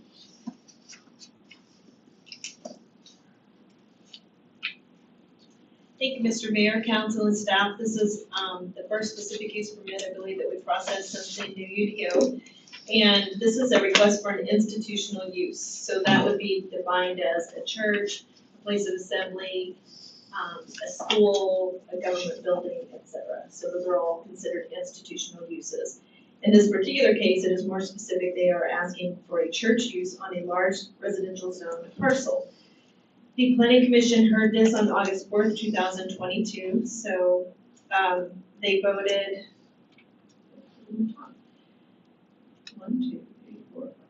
5 yes, 1 nay, and 1 abstain. Mr. Byer did arrive during that hearing, I believe, but did not hear the whole thing and did not vote. So it did pass, but it was not unanimous. The Mr. Call was part of the audience. He gave a little bit of conversation and description of the project. The parcel itself is surrounded by, it used to be a 20-acre lot and it's now, it had a little parcel cut out. So I call it the dandelion lot. And that one has a residential use. And they are asking to purchase the property around the dandelion lot and for the purpose of constructing a church and whatever accessory uses a church would have, such as Sunday school classes, parking, etc. So the land has never been platted, and this odd-shaped lot carved out of the middle does have the residential dwelling on it. At the planning commission hearing, the owner of that residential lot was present and stated their concerns. And then I believe tonight the owner of the balance of that parcel who is selling to the church is present, and the representatives of the church are here as well. So the current zoning is RS1. This is an institutional request. The school district is Bixby Public Schools. It is in Councilor Ogier's district. And I did include in the packet a conceptual site plan.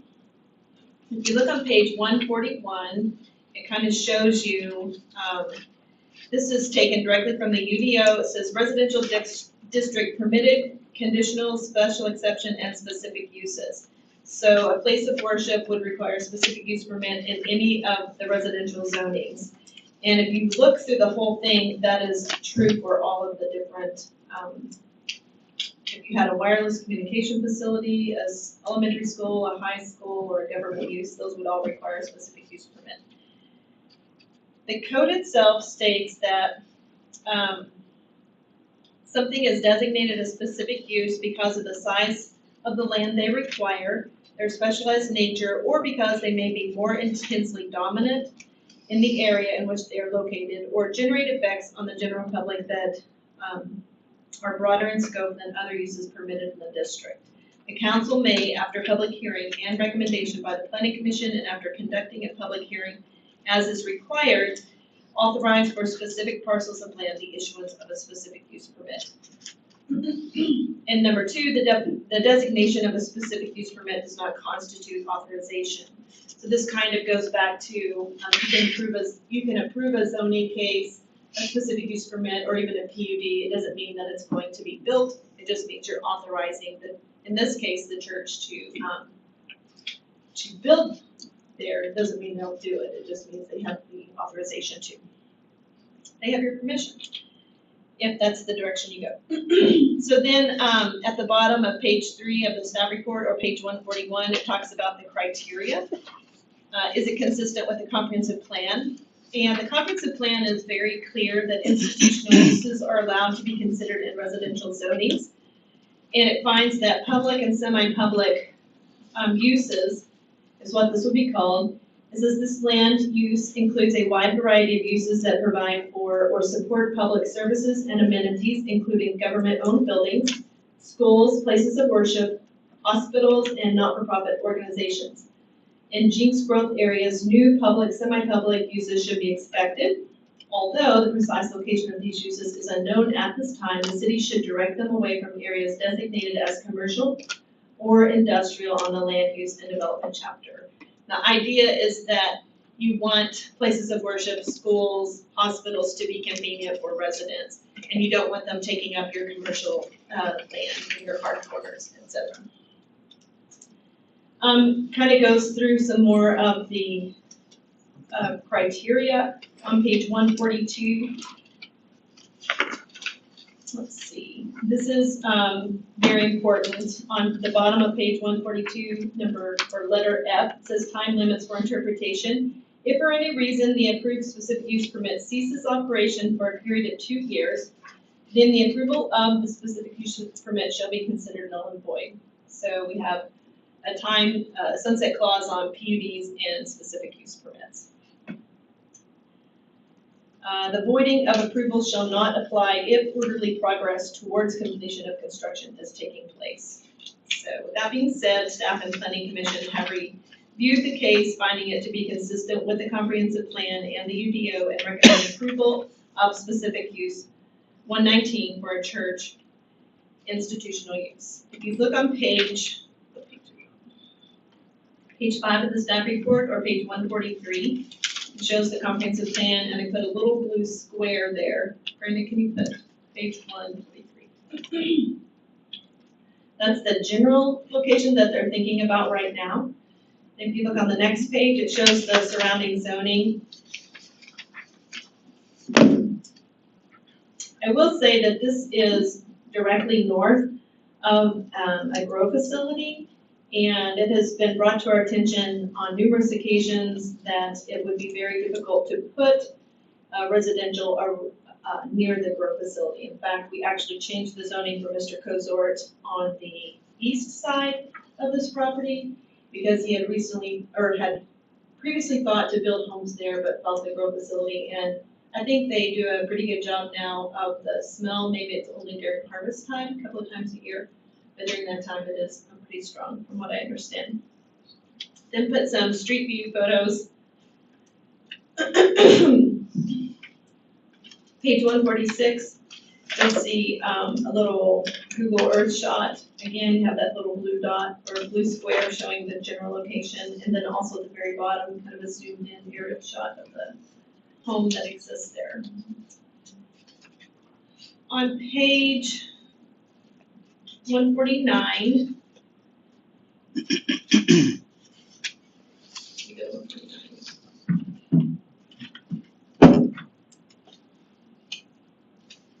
a little bit confusing because it's not the right direction.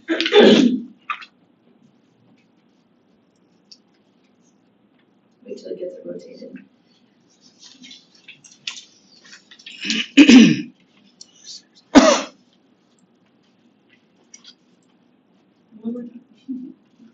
Okay, you can see it's very faint, but you can kind of see where the church has proposed. Again, this is conditional, I mean, or what is the word? So this is where they kind of sketched out. So that dark hatched area would be the church, and that would be the access around it with parking in the rear.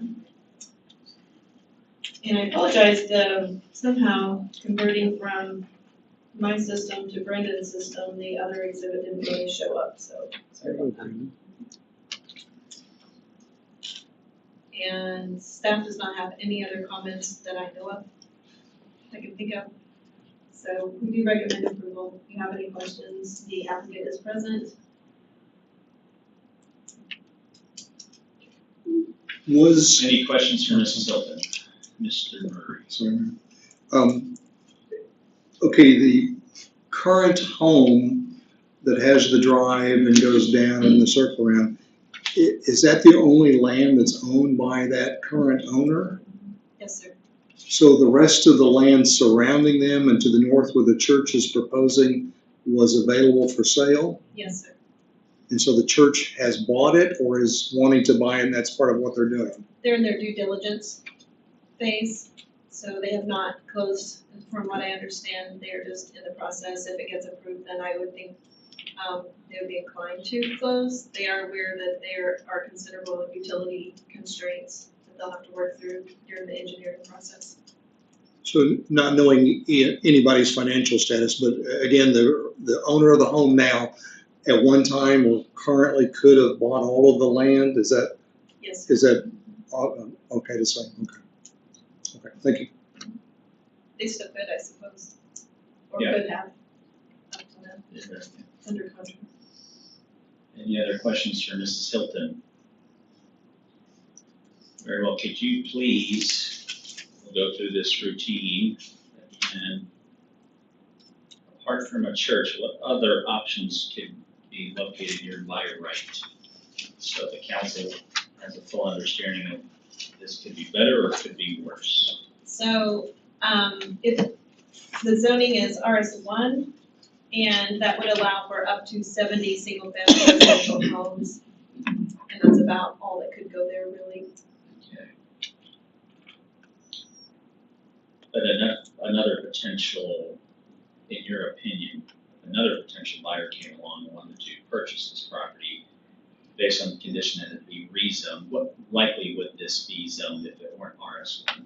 The comprehensive plan has it as single-family residential, so we would have to do a comprehensive plan amendment. I will say with the issue that is constantly brought up from the public and from the surrounding neighbors with the grow facility, there's a chance that someone could ask for commercial. It might get support, just knowing that it would be very difficult to develop as single-family residential. So really outside of an institutional use, which is probably the highest and best use considering everything around it. But worst case scenario, this could become RS2 or RS3, and you could have 150 to 200 potential rooftops. And just for I'm just curious, looking at the map you provided on page 144, is the grow facility the PUD or is it the CS? South. It's directly south of the homeowner. It's in the CS. Correct. Okay, it's not the PUD. Okay. Mr. Kozer brought the PUD, TEP brought that last year. Yeah, what is that? It's undeveloped. Okay. He had in his mind to develop it as residential, and he came last year and asked to do commercial there. Okay. Very well. If there's no more questions for Mrs. Hilton, we can bring forward the applicant. Well, I would like to. Mrs. Lynn, you have a question? If we change this tonight and they choose not to, we've already created another problem for the neighbors. Because we don't, and help me with this. Because if we change the zoning or, and we have said this can happen, if they choose to walk away from it, since they haven't bought it, they're only looking at what they can do. But we've created a different zone already. Well, we're not changing the zoning, we're only authorizing a special use permit. And if you look at the clause in here, if they don't get underway building this within 2 years, and there's not significant progress, the SUP becomes null and void, and then somebody would have to come back and do this process again. So it will stay RS1 with or without this SUP. But good question. Mr. Murray.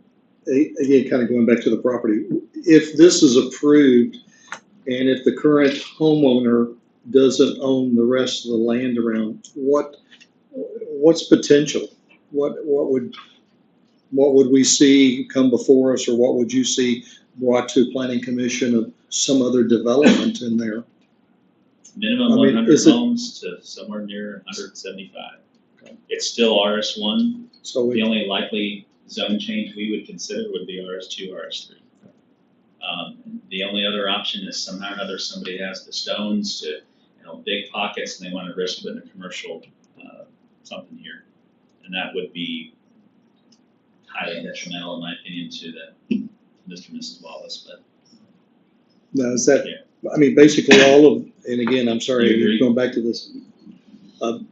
Everything to the north of them, where the church is going to be built, everything to the east is wide open property available to buy. Now, what about from them to the west to Harvard? Is that? Can you go back to the? They're buying the whole thing other than the dandelion. So they would, everything in the black dotted line minus the dandelion is what the church has under contract. So the church is buying all of the property except for the dandelion. And Okay. Mr. and Mrs. Dandelion,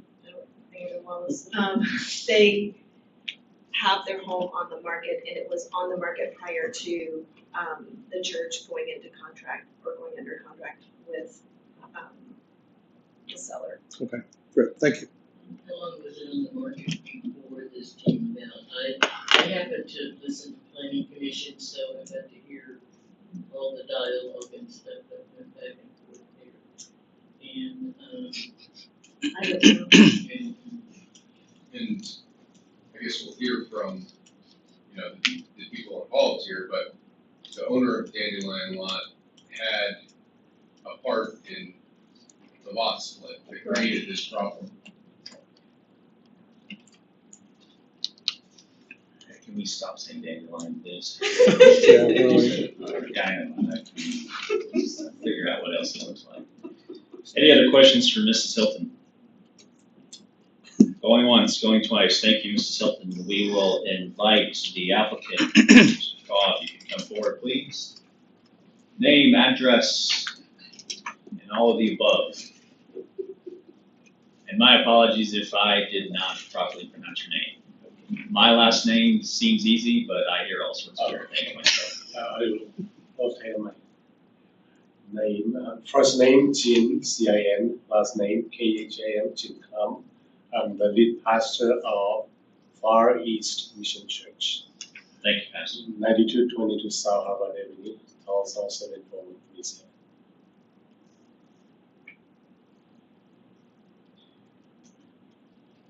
Anything you want to tell us about your potential plans? Anything at all? This is, I guess we could say this is a sales opportunity.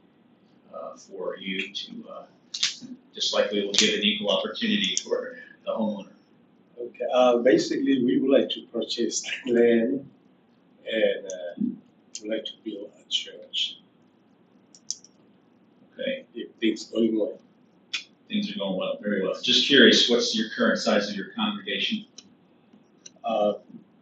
The attendance of all members, Let's just say on every average Sunday, every Sunday attendance is about 600, 600. including children. How many services is that? We have 2 services. So 600 total visitors between the 2 services. Right. Okay. Very well. What's the square footage of your current church facility building? More or less. The sanctuary is 70 by 90, I think 85 feet. Is this proposed plan of yours, is this church bigger or equal to or smaller than your current congregation? The congregation gonna be the same, but we would like to have more classes for the Sunday school classes for children. As far as the structure, the size of the building, is it about equal to or? About equal. Equal to, okay. Very well. Any question? It's common, correct? Yes. Okay, it was spelled wrong in the packet, and good Lord, after all. You're killing me. Any questions for Mr. Com by anyone on council? Mr. Short. Is this going to, are you relocating your current congregation from 92nd and Harvard, or is this going to be a satellite? A second? Relocating. Thank you. Does anyone know where the current church is? I know, but it's 92nd. It's right behind the Center Produce at 91st and Across Harvard. Calvary Cemetery. Right behind the Center Produce. Oh, okay. Just behind it. It's the old Christian church. Um, Southside Christian Church. It's the old one. Okay, good enough. Mr. Murray. How many services a week do you tentatively have? Do you do Sundays and Wednesdays, Sundays and Friday? No weekday service. We have Sunday service and one service on Saturday evening for the youth. And a prayer meeting on Saturday at 10 a.m. So basically the weekend, Saturdays and Sundays is the time that you guys, Yes. okay, thank you. Any other questions for Mr. Tom? Mrs. Lynn. How long are your services? Duration of the service? How long? Yes. Yeah, the duration of the service? Yes. Okay, about 2 hours Okay. for So each you have, service. Wow, you can keep people planted for 2 hours, Oh, Pastor. well, we enjoy. Man, Baptist church, we're out at 60 minutes. We see we can make it short, just like that. But timings are not safe, okay? We are still learning so many things from Understood. other people. if you're reading at 92nd and Harvard, where are you reading? That's the east campus. It's behind this. It is southwest corner of Jenks Elementary. Yeah, the southwest corner, so behind the produce. Yeah, behind the produce. Yes. Oh, so you're back in behind there. There's an old Christian church. It used to be Southside Christian Yeah, Church. Southside Christian Church. Any other questions for Mr. Com? Yeah, do you already have a fund? To purchase this land? Started? Yes, we are ready. He is ready. Any other questions for Mr. Com? Would I be out of order if I said? Probably. No, but you have. Yeah, I know where you're going. Yeah, we talked about that. We can't. Yeah, we can move forward. Let's stay away from that. Okay. Last go. Anyone else? Thank you, Mr. Com. Thank you. And at this point, we would like to invite the homeowners, Mr. or Mrs. Wallace, if you are here. Okay. Okay, we don't have Mr. or Mrs. Wallace, but we do have Mr. Kozer. How are you doing tonight, sir? Good. Why don't you tell us all your future plans while we got you? Well, I'm gonna show you something over here. I didn't know there were gonna be 600 people there 2 times a night, 2 times a week. Right here is Fraser Lakes. Right here's another 31 acres that Charlie Womanhauer's going to develop. I live right here. They own all this property right there. I had no problem with the church. 600 cars, 600 people a week. I mean, 1,200 people a week. That's a lot of cars. Well, they do allow people to carpool, so there's I probably own this more piece than right one here. person per The car. marijuana factory went in right here. Of course, it ruined my piece. I had this under contract for a certain price, but after this factory went in, I could smell it from my house over here.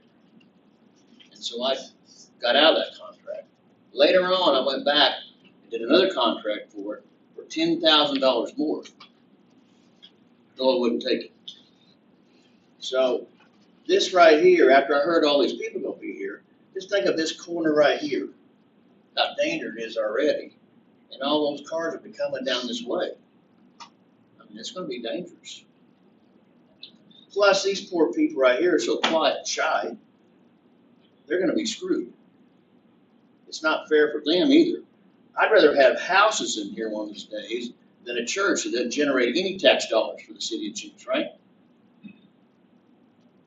That's my bitch, so you can ask me some more questions, but I wasn't coming up here to speak about that today until I heard that.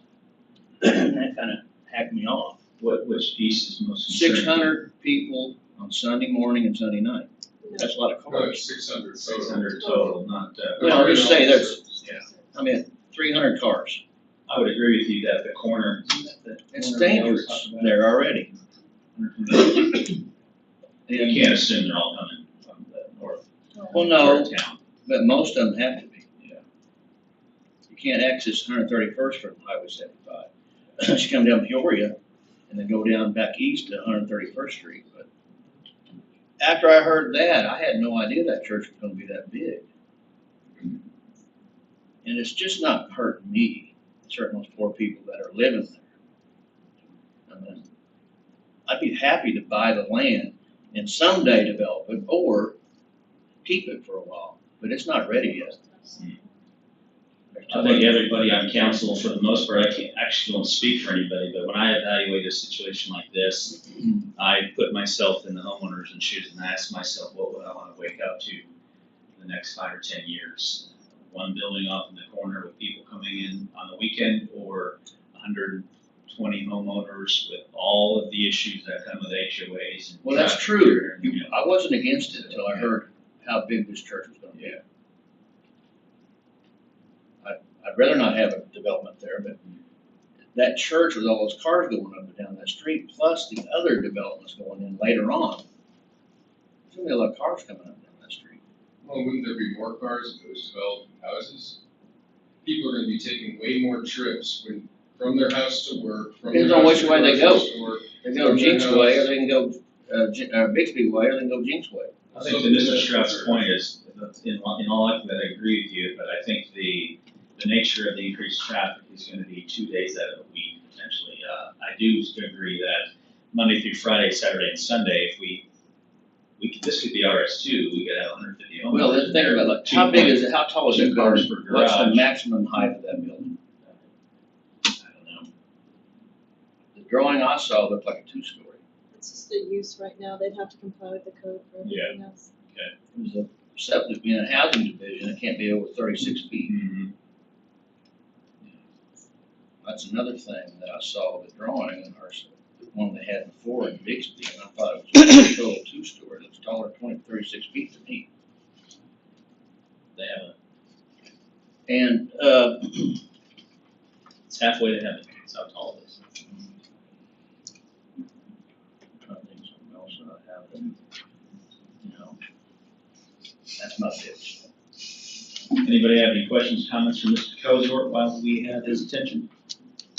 Okay, thank you, Mr. Kozort, appreciate it. And Mayor, the applicants did not come? Is that? Yeah, applicants here.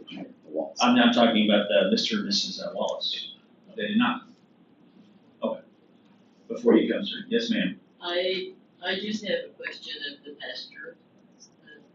If you could, why did they choose this place? Well, how about we let this gentleman speak, and then we'll figure out maybe if he knows the answer.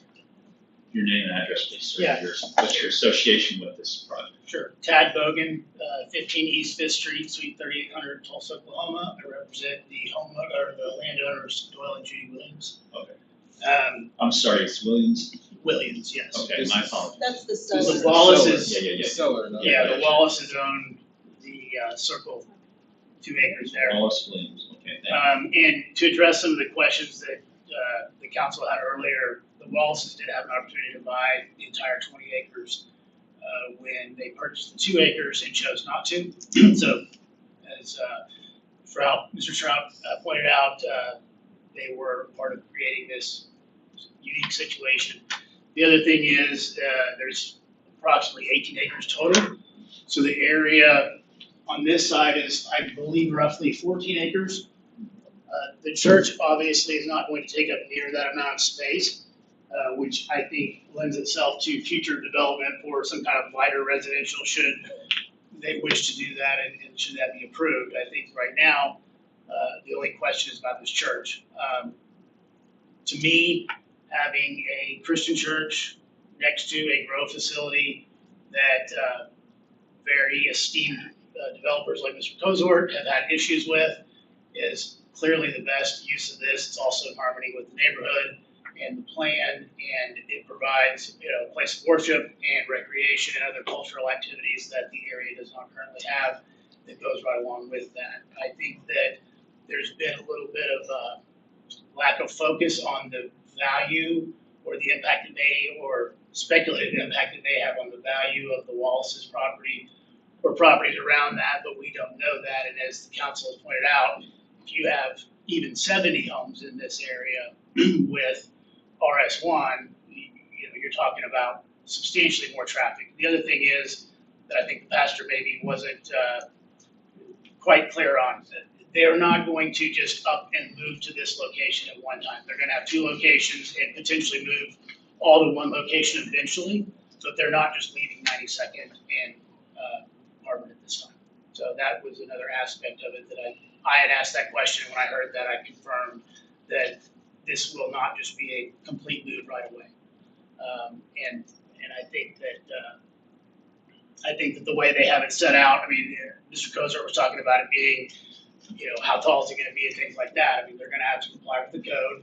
And I can tell you, I've got clients who built 3-story houses that were under 36 feet.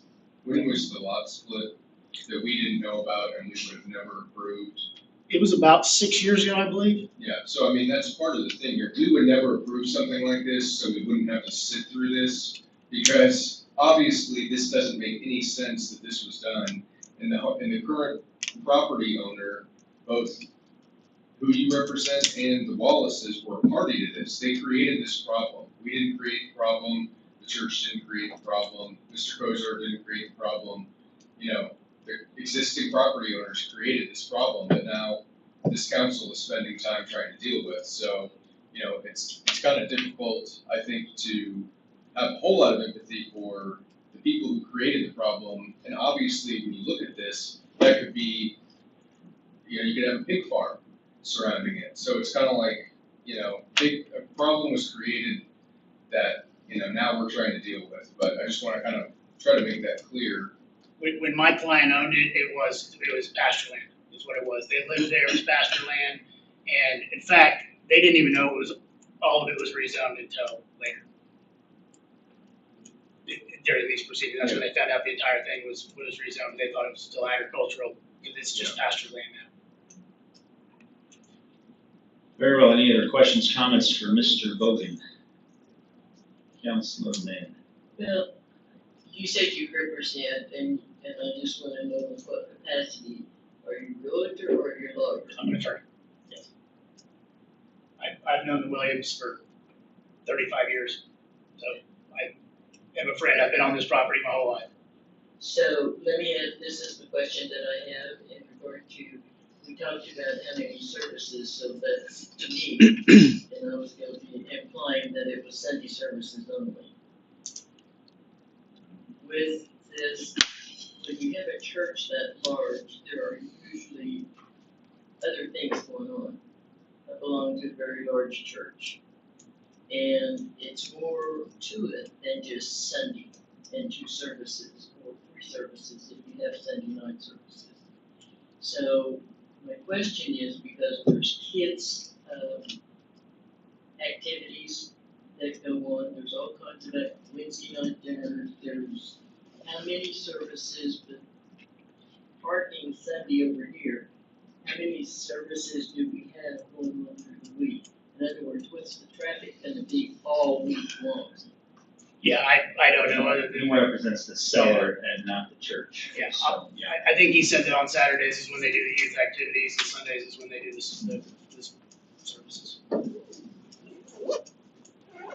That's still something I think we should know. But I mean, if you're approving, is this appropriate use for this property? So whether they get this approved, they build the church, just like the Southside Christian Church left and then they went in, it could be used every single day by them, or if they end up leaving, they decided that they wanna go to a different property, it could turn over to a different church. And so we're approving the church use, meaning it can be used as a church. And I don't, to Mr. Stroud's point, I don't think we can control, or should we, the future growth or outreach or ministry of the church. We certainly can't say, hey, we approve this under the conditions of the Saturday, Sunday environment, and now you guys wanna have. I'm sorry, I was just trying to Yeah, no, address the traffic, not Yeah. approving what they can and can't do. Yeah, well, I don't think we can, I don't think we can think past that. We just have to, is this an appropriate use based on the guidelines of an SUP without knowing those other conditions that potentially could change? I would encourage you guys to think of it this way. I've been sitting here for 5 years kind of thinking of this, but in my mind, like I said a moment ago, I think, how can I do the homeowner a favor? I can eliminate the most egregious potential thing from happening to them. And in my opinion only, if I own that property, I like the option that we have here tonight. I don't like the option of having 100 to 150 potential neighbors. And that's, I think, how you guys have to look at this. There's more harm that could be done by us saying no. And I think, Mr. Kozort has an opinion about what's harmful, but we too are homeowners and we have an opinion about what's harmful, because we've all had something be built next to us that we didn't think was harmful in the future. And one other thing, I think it's important to consider the amount of distance where they're proposing building that. It's not right on top of their home. I mean, that's more space between their home than I have, until the next street on my home. I mean, it's a lot larger area than it seems, and I believe in residential areas for these special uses that the requirement for a church is 1 acre. And this is clearly substantially larger than that. Great. Any questions for Mr. Mogan before we release him? Great, no further questions. Thank you, Mr. Mogan. Thank you. Any last questions, comments, debate from council before we entertain voting on item 8? Mr. Isbell. I would just like to make a comment that, when I moved to Jenks, Main Street was 2-lane road out to Highway 75. And the traffic got bigger and bigger and bigger, and we had to build a 4-lane road. So, if a traffic problem does arise, we will address it as a city, increase the roads, put in stoplights, whatever we need to do to accommodate the growth of this city. And unfortunately, a lot of times the roads and infrastructure, not the infrastructure, but the roads grow after the development happens. And it's just a pain we have to deal with in the city. So we'll address the traffic problems in the future if we have them. But honestly, I think this is a good use for this property. Thank you, Mr. Isbell. Any other questions, comments, debate? Very well. No further comment. We have given a chance for the applicant to speak. We've given a chance for the homeowners to speak. The floor is closed. We are still on number 8. If somebody would like to make a motion, we will proceed. I'll make a motion to approve JZ 22 SUP 119. Second. Thank you. You have a motion and a second to approve JZ 22 SUP 119 item 8. Let's vote, please. Short, Yes. Kalen, Yes. Isabel? Yes. Murray? Yes. OJ? Yes. Klein? Yes. Mayor Box? Yes. Item 9 is ordinance number 1594 related to JZ 22-119, creating a specific use permit 119. Any questions, comments, concerns? Not? Move to approve.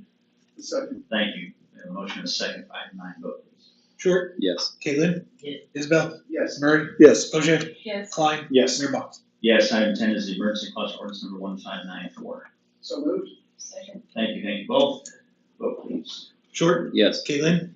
Yes. Isabel? Yes. Murray? Yes. OJ? Yes. Klein? Yes. Mayor Box? Yes. Item 11. Anybody need a break?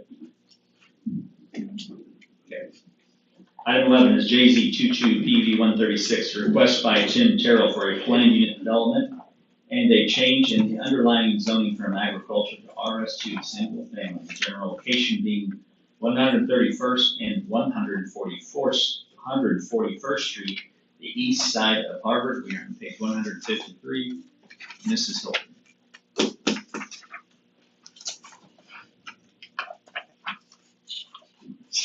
Thank you, Mr. Mayor, council, and staff. This is the second PUD for the evening. It is JZ 22 PUD 136. The applicant is representing Mr. Cosort.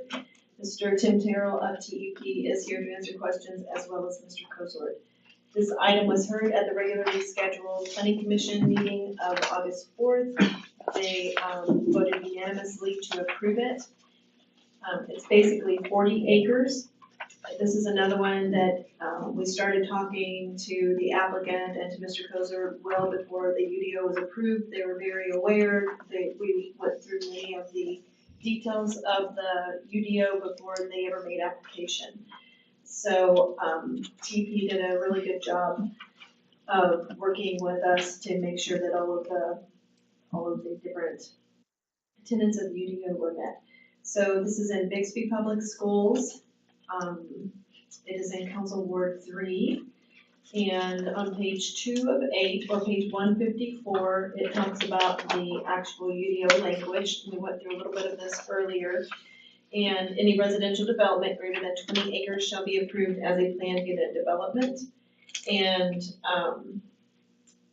again, clarifying number 2, this says developments including only single-family detached residential uses may not be approved as a PUD, and this project is single-family residential along with amenities and open space. The rest of it, for the next couple of pages, I really just kind of put that in there as a record so that you all would know the considerations and what is stated in the UDO. On page 158, I highlighted at the bottom, which is K, the expiration. And then number 1, which is conformance with current regulations. Expired PUD developments are required to meet the most recently adopted regulations, ordinances, and development standards. So if something happened, they didn't get it within that 5 years, and they came back, they would have to meet whatever standards were approved at that time. So on page 159 of the staff report, this project is called Rose Meadows, which has been confusing to staff all along, because every time you say rose, you actually see maybe a picture of a rose in your head. But this is R-O-W. I don't know what you all saw, but I saw a flower. The land has several encumbrances, 2 pipeline easements along the southern boundary. There's a 50-foot ConocoPhillips pipeline and a 50-foot Trans-OK pipeline. They have 1 plugged well and 1 old water well. Their stormwater plan is an improvement of a pond, which is required, and 2 on-site detention facilities. I believe one of those is the pond. So within one of those is Neighborhood Park A, and that's in the south central area. That would be a wet pond with a dock, a playground, a dog park, small parking area, and a trail system with a connection. And then the Neighborhood Park B is a dry pond for passive recreation, open space, landscaping, and trail systems. They have access from Harvard and from Kimberly-Clark, and sidewalks are required on both of those. So we're kind of excited to start getting some connection to Kimberly-Clark and start getting that trail developed. I think that'll be a really great asset. At this point, they are looking at the maximum the PUD allows is 135 lots, and they have drawn in 128. And let's see, 100% masonry on the first floor with no vinyl or metal siding, no accessory dwellings or short-term rentals. So that's the thing that we keep hearing from HOAs, they have a lot of concerns about short-term rentals and also accessory dwelling units, which are often used as short-term rentals, and just making sure that the developer knows what they want and what their product would look like. The city doesn't really have a strong position. If a neighborhood wants to allow them, that's fine. Just make sure that they understand that that's a big ongoing conversation. They shall conform to the anti-monotony standards, and the lot area of 8,000 square feet is one of the places where they deviated. They're actually allowing for 7,500 square feet. I had some general comments. Some of them are very similar to what you saw in the previous PUD. Sidewalks required internally and along arterials. Dedication of all right-of-way should be done in coordination with the city engineer. Must meet all requirements that are not specified. So we still have we have landscaping requirements, subdivision regulations, and other things within the UDO. They're not, just because they've outlined certain things in their planned unit development does not mean they can deviate from the other standards. And they're aware of that, very well aware. They're willing to comply with all of that.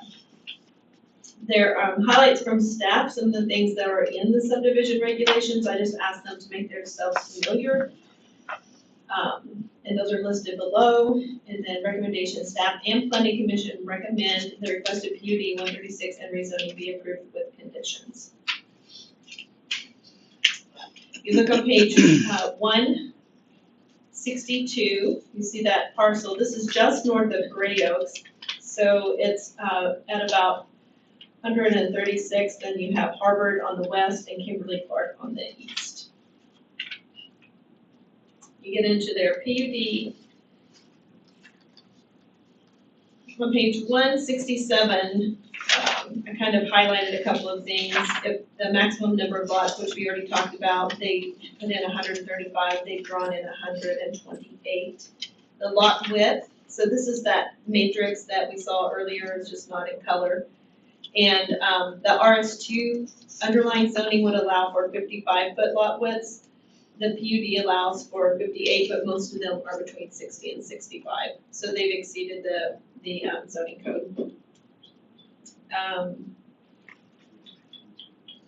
That's repeated again. On page 168, there was an error, or at least a question that I had. A single story down towards the bottom says floor area of dwelling, single story. A single story dwelling shall have at least 2,000 square feet of finished heated living area. Let's see. On page 171, it shows that site plan, shows the park area. You can see the blue for the wet pond. And these are the links and nodes that we talked about earlier. So that's basically saying that you have adequate access off of the streets. The planning commission was concerned about the very long streets and asked that stop signs be put in, and we will certainly have the public safety department, the police and fire look at that and make sure that there are methods. The best method that they see will be used in this situation. I'm not opposed to stop signs, but they may have a better idea, something that would do some traffic calming. Not speed humps or speed bumps. That's usually not something that fire police ask for. On page 172 is Exhibit B for Rose Meadows. Shows that it's currently zoned ag, and they'll be rezoning to residential single family. And then Exhibit C shows the existing conditions plan, shows you where that water is going currently. Exhibit D is the proposed zoning to RS2, and Exhibit F shows the amenities plan. They do have a trail all the way along the southern border. That's above that 50-foot pipeline.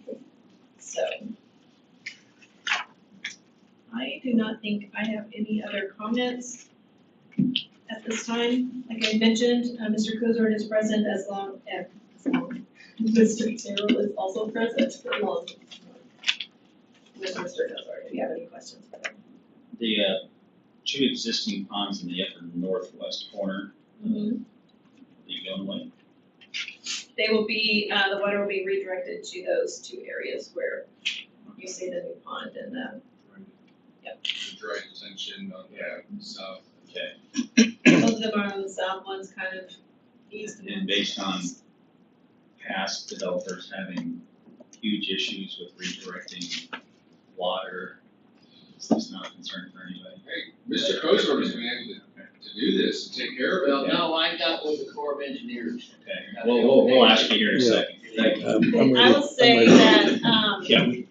based on current issues in the area, that the engineering department is very cognizant of potential issues, and that the engineering will be done well, and it will be done in accordance with everything that's required, and those ponds should accommodate all the drainage that's.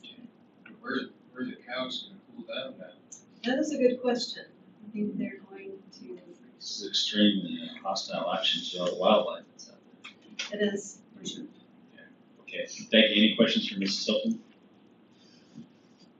Very well, thank you, Mrs. Hilton. If we can invite Mr. Kozor back up, Mr. Terrell, if you guys want to tell us what you're doing with all this water and how you got the Corps of Engineers to allow you to move it. That's a different story altogether, the Corps of Engineers story, but I think that has to do with Tory Lakes, which is actually, this project is similar to Tory Lakes, as is Dutchess Crossing is similar to this in terms of slot sizes and housing product and things of that nature. I'm Tim Terrell, with Tulsa Engineering and Planning, located at 9810 East 42nd Street, Suite 1F. And as you know, President Kozor is here to answer some of your questions. We're in agreement with staff recommendation. She's done a great job of explaining what we're trying to do. We did work closely with her, and she was very helpful in guiding us through the UDO process, which we're not familiar with because it's brand new, but it seems like a very good document. It's going to do a good job for you guys. I think better than what you'll have before. It's certainly a progress in the right direction. Well, I wish you were here a couple months ago. I should have sat you there and everybody else was doing it. Well, it does. You could have used your loud voice too, Mr. Kozor. Oh, well, Yeah. I was a little upset over that. Nah, come on. Not fair. We'll be all right. Bottom line, I wasn't here to look for that. We waited for you to leave town. Did you have vacation? No, I wasn't here for that church thing, I was here for this, but I thought those people were gonna be here, but they, of course, they weren't gonna show up, so. Did you tell anybody? No, come on, Russ. Sorry, Mr. Terrell. Oh, that's okay. It's hot in here and I know it's been a long night, but bottom line, this is a pretty standard residential PUD, single family attached. The lot sizes are bigger than the underlying zoning allows for 60 to 65 foot lots.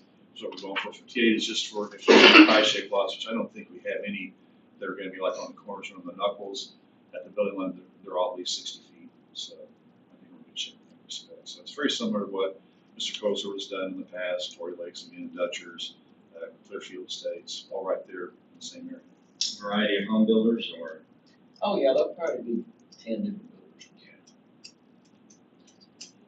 Great. Any questions for Mr. Terrell? Mr. Murray?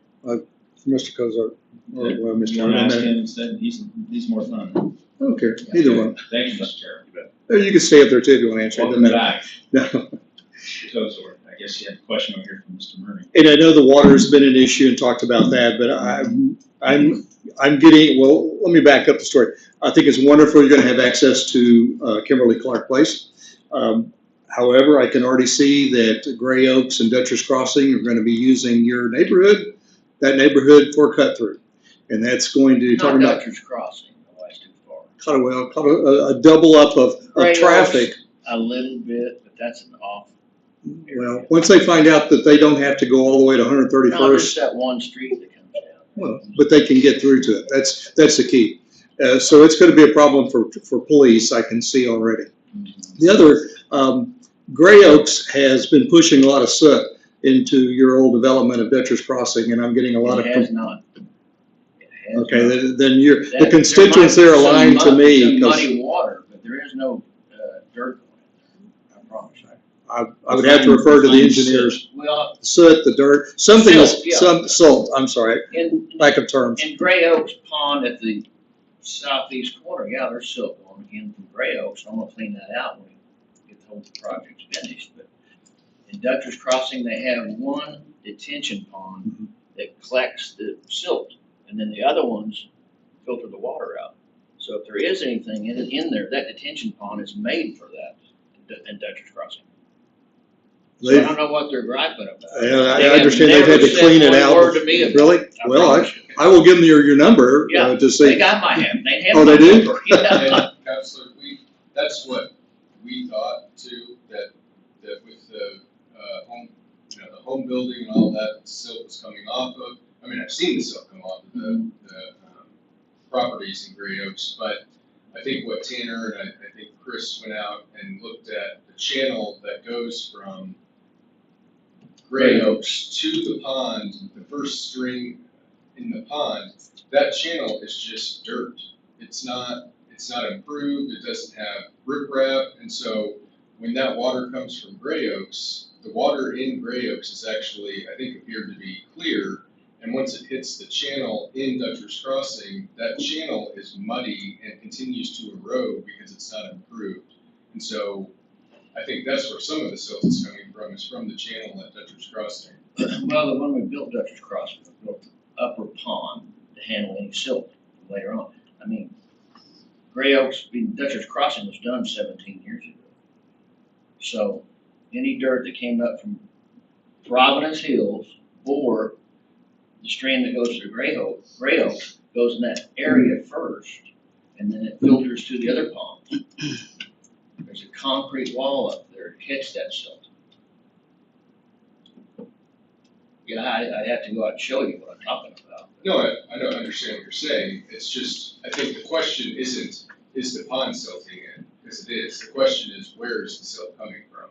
And I'm saying, I'm trying to actually do you a favor here. I'm saying, we thought it was coming from Gray Oaks, but when we investigated further, I think our staff said they think it's coming from the channel in Dutcher's Crossing that's carrying the water from Gray Oaks.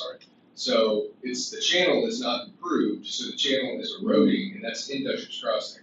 So I don't know that it's silt from Gray Oaks so much as it's just, there's an unimproved channel. There could be some silt, yes, because under construction, I mean, you know the rain we get. You're putting sandy loam on lots and destroying some of the trees and open up, that can happen, yes.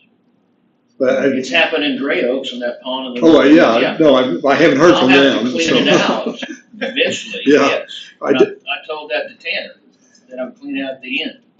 I don't want to do it 2 or 3 times, No, and I don't blame you, and I appreciate you doing what you can. I guess pointing out, because you're building to the north of Gray Oaks, and if Dutcher's Crossing is accusing Gray Oaks of this, and it's gonna push down, I just don't wanna make sure. Catch all that. Yeah. And that's great, if that's the case, and I talked to Marseille about this, and she said, yeah, it looked like everything's gonna be okay from your standpoint on this new one. I just wanna make sure that constituents know that you are taking steps to make sure. The best I can. No, sure, but that's all I'm asking. But, and like I said, the other thing is, just the neighbors in there, this new addition, just being prepared that there is gonna be an influx of some traffic that's a cut through. You can't.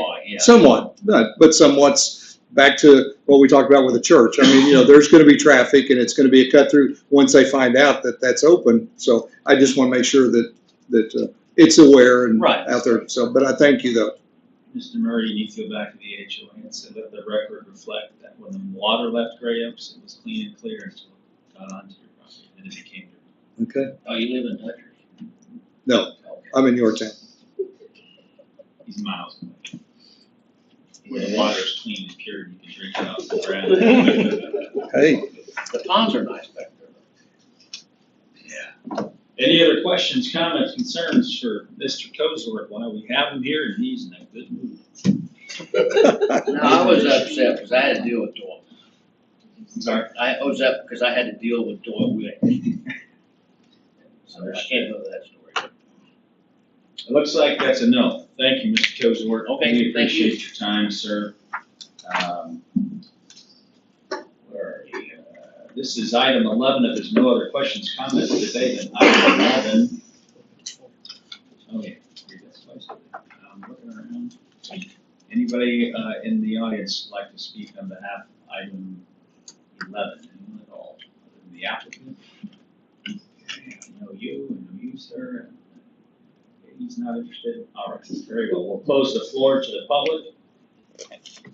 And we will entertain a motion on item 11 if there is one, please. Motion to approve item 11, JC 22 PUD 136. Second. Thank you both. We have a motion and a second for item 11. Let's vote, please. Short, Yes. Caitlin, Yes. Isabel, Yes. Murray, Yes. OJ, Yes. Klein, Yes. Mayor Box. Yes, item 12 is ordinance number 1595 relating to JZ 22 PUD 136, rezoning of tract of land, RSU. Thank you, sir. Already have a motion. Motion to approve. Second. Thank you. Item 12, let's vote, please. Short, Yes. Caitlin, Yes. Isabel, Yes. Murray, Yes. OJ, Yes. Klein, Yes. Mayor Box. Yes, thank you. Item 13 is the emergency clause ordinance number 1595. Motion to approve. And second. Thank you very much. Let's vote, please. Short, Yes. Caitlin, Yes. Isabel, Yes. Murray, Yes. OJ, Yes. Klein, Yes. Mayor Box. Yes. Okay, item 14, right-of-way, utility easement closure 22-82. Request by Justin Sharp for approval of utility easement closure, the general location being 710 West 109th Street. We are on page 181. Mrs. Hilton is on her back.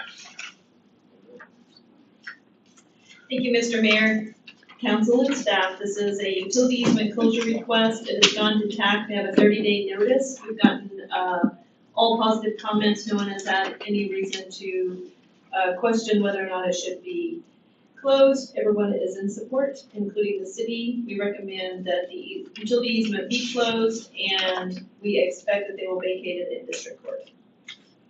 Thank you, Mrs. Hilton. Any questions from Mrs. Hilton?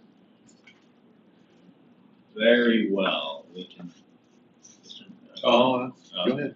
I'm quick on the trigger. Look at it. I thought, wow, we have a question on the right of way. Okay, fine. Let's keep this here. Let's have a motion second, please. Motion approved. Second.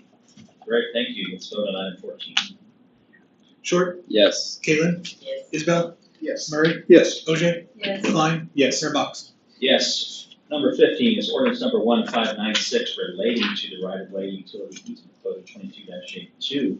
Move to approve. And second. Thank you. We have a motion second for item 15. Let's vote. Short, Yes. Caitlin, Yes. Isabel, Yes, sir. Murray, Yes. OJ, Yes. Klein, Yes. Mayor Box. Yes, item 16 is the emergency clause ordinance number 1596. Motion to approve. Thank Second. you. Let's vote, please. Short, Yes. Caitlin, Yes. Isabel, Yes. Murray, Yes. OJ, Yes. Klein, Yes. Mayor Box. Yes, item 17 is a change order number 2 for the aquarium parking lot expansion project by AC Owens Construction out of Tulsa for costs resulting from relocation of electrical lines feeding existing site, lighting, and existing parking lot in the amount of $15,062.29, resulting in a new contract amount of $1,231,104.64.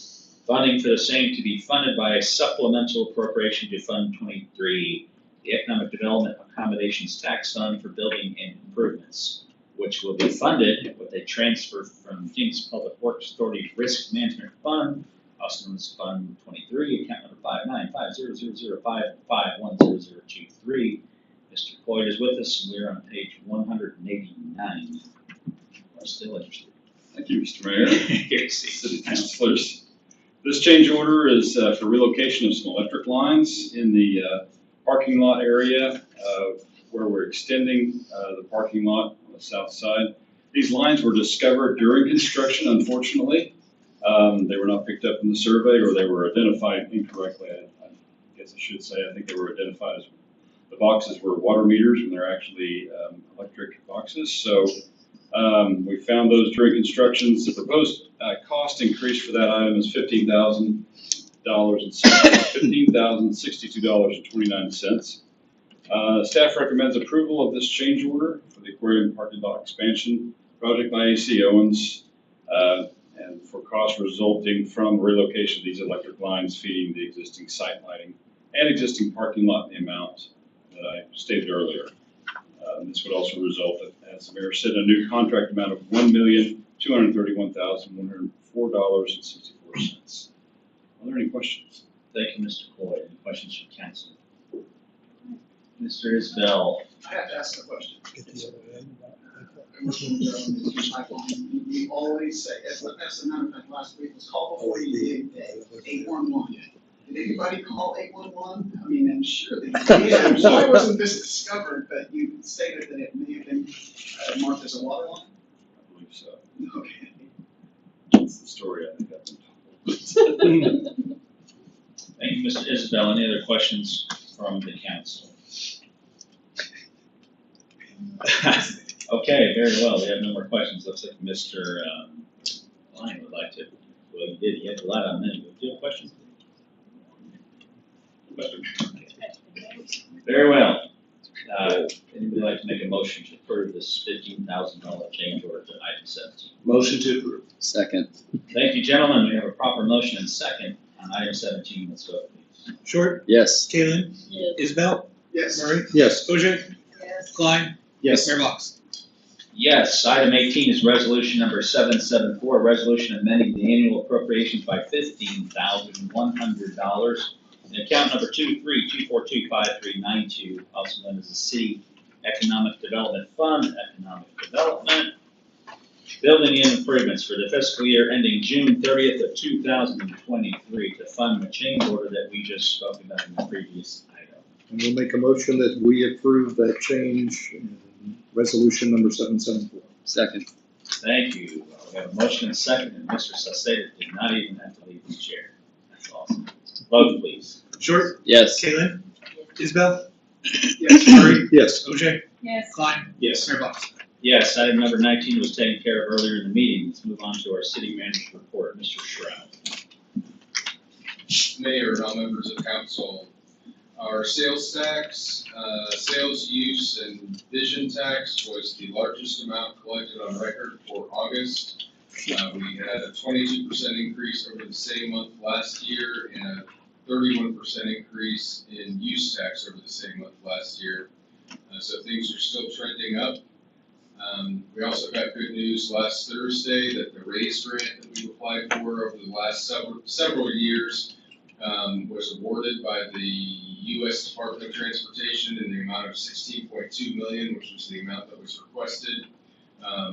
There's a matching portion that's going to come out of our vision extension funds. We had, I think, $2 or $3 million set aside for trails, and so this is saving us a significant amount of money because we just have to put up $1 million. It's also putting up $3 million, and then we get $16.2 million from the federal government, and our portion will fund a trail from the northernmost point of Jenks where the levee meets Elm Street south all the way to the Riverwalk, and then connect from Waterfront Grill to all the way down to where the low water dam will be located at 106th and the river.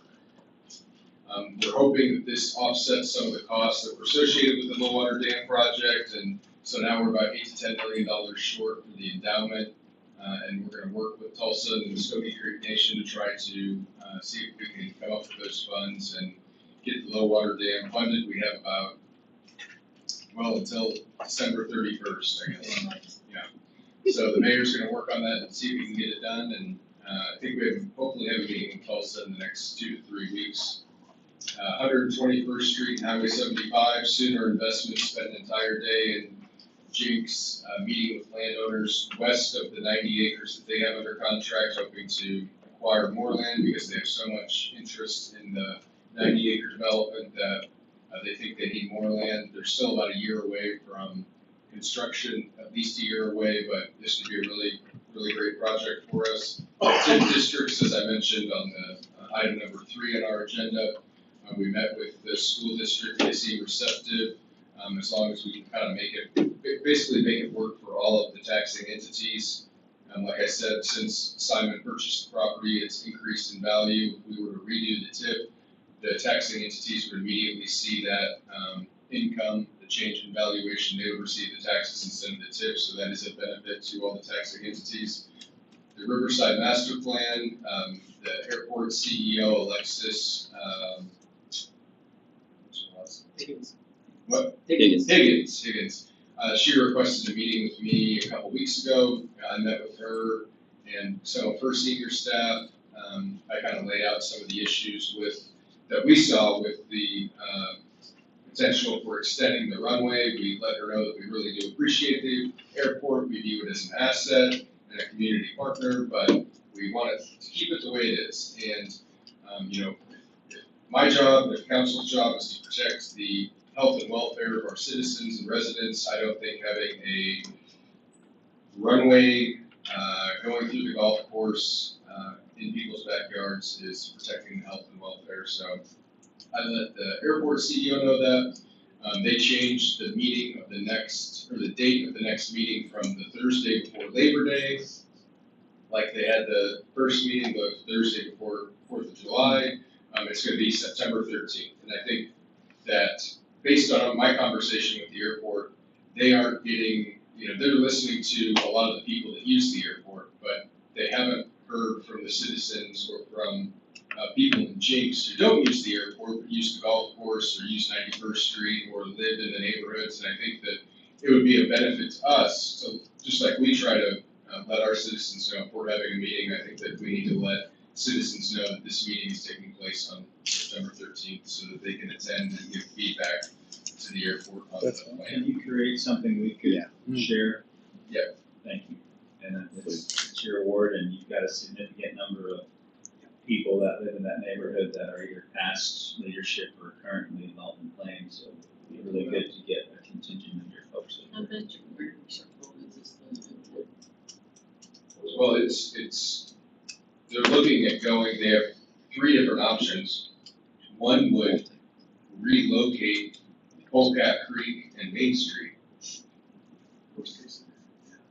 But, I communicated to them that when we did the UDO, we don't have any airport use defined in our comp plan, in our UDO, because we don't have an airport, and we aren't planning to have an airport. And so if we don't have a use in our UDO, it's up to the city planner to determine if it's even allowed through the SUP process. And I told the airport CEO that I don't know that Marseille would consider even granting an application for an SUP to be heard. So you need to, and the FAA states that all airports must follow local zoning guidelines. And so in order to receive federal funding, they have to have the zoning approved. Back on the trails, I have one question on the trails. I sent you a note about my concerns. If I read your information correctly, I'm going north on Elm to the city limits. The city limits, if I'm picturing this correctly, when that levee hits Elm Street, that's the northernmost point of the city of Jenks. So when you say going around the curve, that's the city of Tulsa. So those S curves in there are city of Tulsa where trash is dumped? Yes, yes. People go to Tulsa, yes. I know there's nothing to market out there, and so I couldn't. Maybe we need to get a sign.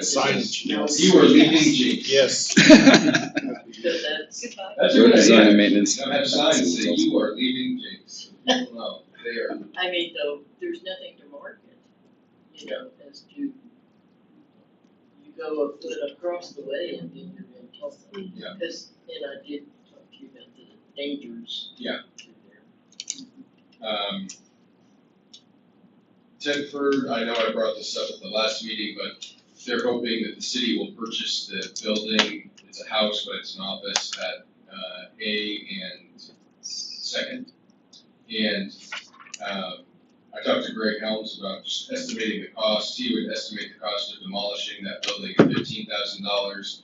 The cost of building the parking lot at $200,000, and the cost of the land is $380,000. So that's about $595,000, but, and we thought about discussing that tonight, but I talked with the developer, and he said that they're waiting on some other stuff from PSO, and delaying the decision on this isn't gonna affect this project, so, I think we can talk about that potentially at the next meeting, if there's an appetite to talk about that.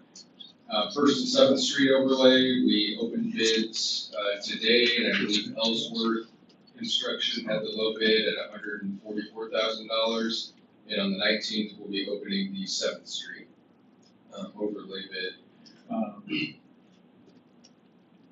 What stretch of the road and stuff? I believe it's from Apache to Aquarium Drive. Because from Maine to Apache was approved as part of a block grant. So in front of the To the roundabout. Parking was. the new kayak store? No, all the way to. Apache is where the hive is. Aquarium Place to Aquarium Drive. Oh, Right in front of Miss Lil's. Upcoming events, chamber luncheon tomorrow, potentially Canal. Tulsa Chamber State of the State is on Thursday at noon with Governor Stitt. Aquarium Salsa Festival is August 27th from 3 to 6. Riverside Airport Master Plan Public Meeting is September 13th. And the Tulsa Chamber Intercity Visit is Monday, October 3rd through Wednesday, October 5th in Denver. The Riverside Airport Master Plan Public Meeting was in the same location as the last meeting? On the Yeah. airport? Yep. Okay, thank you. Can we get a meeting invite to that? Just send all. Yes, I'll ask Sarah to send meeting invites for all those. Thank you. Thank you, Mr. Chairman. I will be out of town, but I'd highly encourage everyone to attend that meeting and rally every person you can possibly get to that meeting. We gotta stop this now. Okay, anything from Incom, Mr. Bell? The last week's meeting was canceled, Oh. so no new information. Okay. I don't have anything that Mr. Shredder hasn't talked about already. Does anybody have anything you want to discuss before we wrap up? Committee work, anything? Do we have any new information regarding the ward assignments that we talked to about? I have not. Last we discussed, we like, go ahead, sir. They delivered another option yesterday, I believe. So I will forward that to you. This is simply the item, it's a version 3 with the changes we recommended to Craig's house. Yes. Craig's order. Who's covering my yard? I didn't mean that, it was not a joke. I mean, you must think I'm busting on you, but that was, Okay. I make your reward. Anything else? All right, thank you very much. Let's have a motion for adjournment. So moved. Second. Thank you, we have a motion and a second on adjournment, let's vote please. Short, Yes. Caitlin, Yes. Isabel, Yes. Murray, Yes. OJ, Yes. Klein, Yes. Mayor Box. Yes, thank you, we are adjourned at 8:20 PM. And we've got a short one here, so let's press through. We will call to order tonight's regularly scheduled meeting of the Jenks Public Works Authority. Today is still Tuesday, August 16th of 2022. Roll call, please. Short, Here. Caitlin, Here. Isabel, Here. Murray, Here. OJ, Here. Klein, present, Chair Box. Here, thank you very much. Would anyone like to make a motion to approve item 1, our consent agenda? Make a motion to approve. Thank you, we have a motion and a second to approve item 1, consent agenda, let's vote please. Short, Yes. Caitlin, Yes. Isabel, Yes. Murray, Yes. OJ, Yes. Klein, Yes. Chair Box. Yes, item 2 is pulled. Item number 1, under other business, general manager report, Mr. Stroud, anything else? No, sir. Okay, item number 2 is our monthly chamber report. We're on page 84, and we're joined by Mr. Josh Driscoll. Good evening, sir. Good evening, Mr. Chairman, members of the authority. It's a new year for us, so we started new reporting on our business checkup, but just a growing trend we're hearing. We talked about it last year, but the increase in supply chain issues and supply or cost of supplies for a number of our businesses, especially restaurants and retail, it's really starting to hit home for a lot of these folks. One business in particular got hit with those issues, coupled with an attempted coup in Ecuador. It's a floral business, so that was a fun global economy, global problem hitting home. But be patient with our local Excuse me just a businesses. second. Mr. Denton, thank you. Welcome to the team. We'll come by and meet you when we get a chance. Thank you. Sorry. I never got Just be supportive of our local businesses, be patient, but be a little understanding the prices are going up, and it is hitting them. It's not going in their pockets, it's being passed along to their vendors. Talk about the Crystal, some of the things. Something we're working with, we're working on improving our relationship with the Maybe Center, ways we could partner to promote tourism. So when people are going to see an event, the Maybe Center basketball game, one thing we're talking about doing is getting they've got large pieces of window that you can get cleans on, doing a QR code, taking the Discover Jinx, you're 5 minutes away from everything you could possibly want to do. No better place than Jinx. So working on some things like that. Mayor Box and I and Samantha, his wife, we met, I think you talked this last time, but we are moving forward with a unknown soldier memorial plaque addition to Veterans Park through our community foundation. Greg Helms and I are going Friday to look at boulders. So if anybody's got any feedback on what a boulder should look like, let us know. But we're looking forward to that there at the park. Upcoming events, Lieutenant Governor luncheon tomorrow. If you would like to attend, call me tomorrow. So Brittany can yell at me for trying to squeeze in more people. But I think we're pretty full. Our Young Professionals group is going to Red Fork Distillery on August 18th, which is Thursday night. I forgot I had something Thursday night. Is there a rich cutoff for that? Bad news. It's 25. Oh, you're way. Oh, we could bring you in an advisory mode. But our next Women in Business program is August 23rd, and we'll be having Cassidy Lennon, who's the CEO of Red Clay Studios, a film company here in Oklahoma. We're really looking forward to having her and hearing what she has to say about the growing film industry in Oklahoma. And speaking of that, we're waiting on some photographs back for us to apply for and get status, or certified film community status approved. So council approved that process 6 to 8, 9 months ago. So we've been working on getting some photos to allow us to do that. So whenever people are looking at filming in Oklahoma, we're on a list of communities that have laid out a process and have some photos of what they're looking for. So that I will yield the remainder of my time. Thank you. Any questions for Mr. Driscoll? In your report, Mr. There was a mention of an issue with the commercial businesses finding help. What can we do to help them hire people to help us? If you can figure that out, you've got me, you've got Workforce Tulsa, the state of Oklahoma, and the Department of Commerce, United States. Okay, all right. I'm just trying to figure out what we can do to help that issue. We've been, that's a fair question, but it's something none of us have found an answer to. Thank you. Thank you, Mr. Driscoll. Appreciate you, sir. And the last thing, if any of you are having any issues with receiving city email, you may want to speak with Mr. Denson about two-factor authentication. He sent an email out a month or two ago, and you may need to take a look at that and call him if you're having any issues getting email. Anything else? Last call. Very well, thank you very much. Motion to adjourn? Second. Thank you. We have a motion and a second for adjournment. Let's go, please. Short? Yes. Kaylin? Yes. Isabel? Yes. Murray? Yes. OJ? Yes. Klein? Yes. Chair Box?